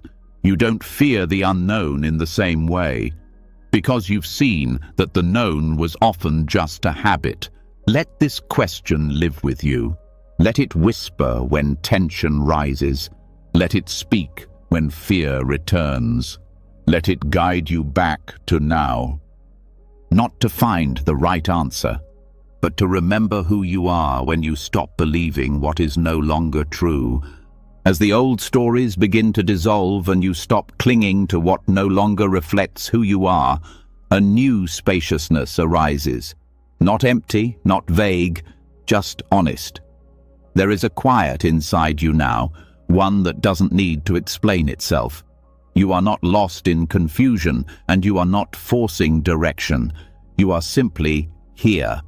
And from this space, a new kind of guidance becomes available, one that doesn't come from memory or fear or habit, one that doesn't chase or resist. This guidance has always been close. It lives inside you, and it waits patiently to be consulted. Now is the time to turn toward the inner bodhisattva, not as a distant ideal, not as something above or outside you, but as the most stable part of your own awareness. The presence within that is unshaken by praise or blame. The clarity that does not react from fear. The wisdom that arises not from knowing everything, but from being open to everything. This is not imagination. It is a deeper relationship with your own capacity for compassion, for truth, for calm integrity. When you no longer look for answers from the part of you shaped by survival and story, you begin to notice another voice, softer, slower, rooted. This voice does not need to win. It does not need to justify. It speaks when you ask, and it waits when you don't. To consult the inner bodhisattva means learning to trust this place, to pause before reacting, to listen for the answer that does not come from insecurity, but from presence. It means slowing down enough to ask a deeper question. What would the highest part of me say right now? What would clarity choose? What would compassion do? This practice does not make you passive. It gives you depth. It gives you time to respond from what matters, not from conditioning, not from defense, but from wisdom. The bodhisattva within is not a fantasy. It is your nature, untouched by fear, unclouded by ego, unshaken by circumstances. To connect with this part of yourself, you must step out of urgency. The moment you believe you must act quickly, that you must defend yourself, that you must prove something, you are no longer listening to wisdom. You are responding from contraction. The inner bodhisattva does not operate from contraction. It waits until you are present enough to receive. Sometimes this guidance comes as a simple breath, a steadying silence, a clear, not this. It doesn't always give answers, but it always clears the fog. And in that clarity, you know how to move or how to wait. The bodhisattva doesn't speak in rules. It doesn't shame or scold. It simply reminds you of what you already know. but forgot in the noise. It reminds you to be kind even when you are tired, to speak honestly even when afraid, to act in alignment even when unseen. This isn't about being perfect. The Bodhisattva doesn't expect that. It understands human contradiction. It knows that you will stumble, that you will forget, but it is always ready to return the moment you do. It is never impatient. It is never absent. It only waits for your attention. You can make this a practice. You can pause in stillness and invite the inner guide to speak. You can ask questions that aren't looking for quick solutions. What would it look like to be at peace here? What truth have I not yet accepted? What would love do with this moment? You breathe, you listen. You let the answer form not in your mind, but in your body. You feel for the response that brings ease, not just relief. You feel for the one that opens, not the one that tightens. Over time, this becomes familiar. You no longer need to analyze every decision. You return to the presence that knows how to act without overthinking. You begin to recognize the energy of truth, not because it sounds good, but because it feels grounded, because it asks nothing of your ego and everything of your heart. The Bodhisattva within doesn't avoid suffering. It enters it with compassion. It doesn't deny difficulty. It meets it with steadiness. And you learn to do the same, not because you are strong, but because you are willing to be soft. Even in confusion, you can ask this part of you to lead. Even in anger, you can breathe and wait until the answer comes from depth, not reactivity. You are not silencing your feelings. You are creating space around them, so that when they move, you are still here, still whole. This practice is not abstract. It is practical, immediate, and steadying. You begin to bring it into moments that used to unravel you. A conversation that used to make you defensive now becomes a chance to speak from peace. A challenge that used to overwhelm now becomes a space to choose wisely. The more you consult the inner bodhisattva, the more natural it becomes. You feel less rushed. You no longer need to prove your worth. You start to live in line with your values, not because someone told you to, but because you've remembered how to listen to the voice within that always knew. This voice will never demand. It will never shame. It will only wait. Every time you return, it welcomes you without hesitation. And this is how you begin to live in harmony with yourself, by trusting the guidance that does not rise from fear, by remembering that wisdom doesn't shout. It whispers through presence, through breath, through stillness. So the next time you feel lost, confused, reactive, or uncertain, pause. Ask gently, what would the bodhisattva within me do now? And then wait.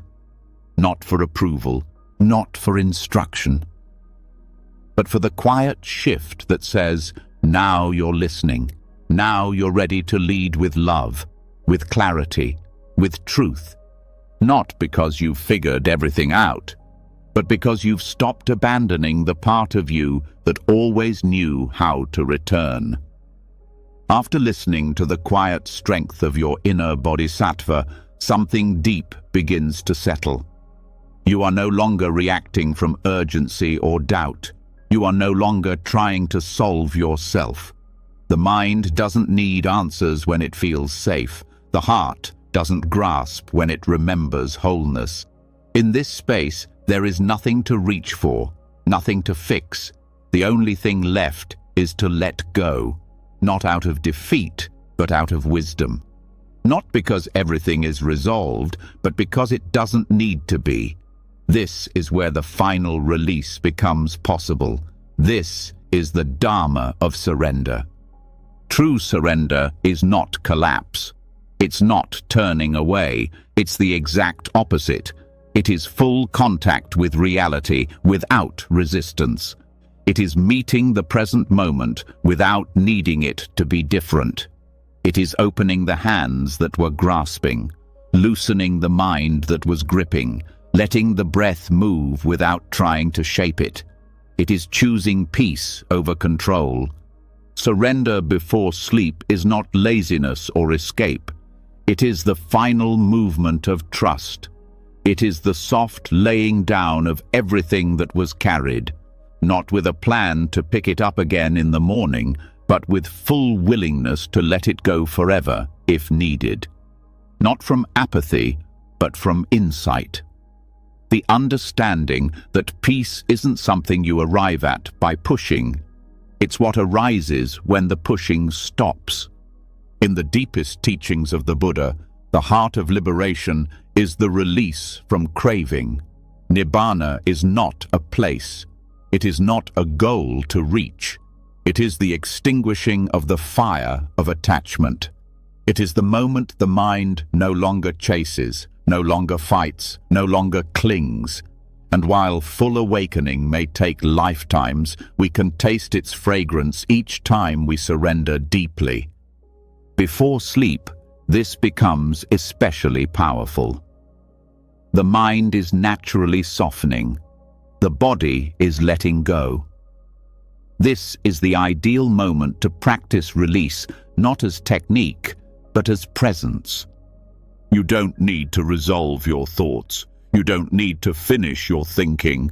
You only need to allow what is already dissolving to keep dissolving. Begin with the body. Feel it resting. Feel where it touches the ground or the bed. Notice that gravity is already doing the work. You are being held. Nothing is required of you. Every muscle that relaxes becomes a silent act of trust. Every breath that moves without control becomes a reminder that life is not asking you to manage everything. Then move into the breath. Feel the inhale rise gently. Let the exhale lengthen. Don't shape it. Let it leave on its own. Feel how the breath is already surrendering. Each out-breath is a letting go, not just of air, but of effort, of identity, of needing to be anyone at all. Now bring your attention to the mind. Don't fight thought. Don't try to silence it. Just stop following. Let the thoughts come and go like wind across water. You don't need to hold them. You don't need to name them. You don't need to fix anything they say. They are not you. They are not permanent. They do not need to be understood right now. Say silently, I release this day. I release this mind. I release this self. These are not dramatic statements. They are gentle permissions. The mind has worked. The heart has felt. The body has moved. And now it is time to return everything to stillness. Surrender is not weakness. It is the highest strength. It is the strength to not cling even to clarity, to not hold even peace too tightly, to not grasp even at understanding. It is the state of resting in what is without needing anything else to happen. And from this resting, something deeper unfolds. A stillness that is not dependent on silence. A peace that does not depend on outcome. A presence that doesn't need to be earned. It reveals itself only when you stop chasing. You are not abandoning the world. You are releasing your grip on it. You are not giving up. You are giving back. Letting the day return to itself. Letting your thoughts return to space. Letting your breath return to its rhythm. Surrender does not erase responsibility. It renews it. Because when you release the inner tension, what returns is clarity. Right action rises from peace, not pressure. Kindness comes from spaciousness, not effort. Compassion flows naturally when there is no self to defend. In this surrender, there is nothing left to do, nothing to become. The deepest healing is already underway. You are not falling asleep to escape. You are returning to stillness as your natural state. Feel what remains when effort fades. It is not absence, it is fullness. It is the presence that has never needed improvement. It is the mind unburdened, the body ungripped, the heart unclenched. Let the breath remind you again. Inhale, life arriving. Exhale, attachment leaving. Each cycle is a small awakening. Each breath is a practice in letting go. You are not what you thought. You are not your plans. You are not your regrets. You are not your unfinished business. You are what remains when all of that is set down. Let the day be complete. Let the moment be whole. Let the silence be enough. And say softly within yourself, I surrender this form. I surrender this thought. I surrender this night. Then rest, not as a task, not as a goal, but as your natural state, free, open, and already home. You've just spent over 3 hours returning to the parts of yourself that don't ask for more, don't chase, and don't resist. You've listened to the voice beneath the noise, the one that doesn't speak in pressure, but in peace. You've sat with the truth that you don't need to be anything more than present to be whole. You've practiced laying down the weight of the day. You've breathed through tension, softened the grip of control, watched old stories loosen their hold, and allowed silence to guide you back home. From mindful breath to sacred sound, from compassion to surrender, each practice has offered you not escape, but remembrance. This was not just a guided session. It was a ceremony of release, a deep exhale for the heart, a way to say, without needing to say, I am allowed to rest. So now, as your body settles and your mind softens, ask yourself one gentle question. What can I finally let go of tonight? If this journey brought you calm, clarity, or even just a moment of ease, let us know. Leave a comment below and share which practice resonated with you the most. Your words might be the reason someone else begins their own path to peace. And if you haven't already, don't forget to subscribe to the channel.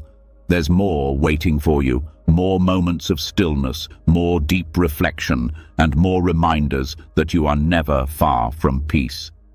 Hit that bell so you don't miss what's coming next. Now, breathe deeply. Let go fully. Rest completely. Good night, and may peace stay with you long after the screen fades to black.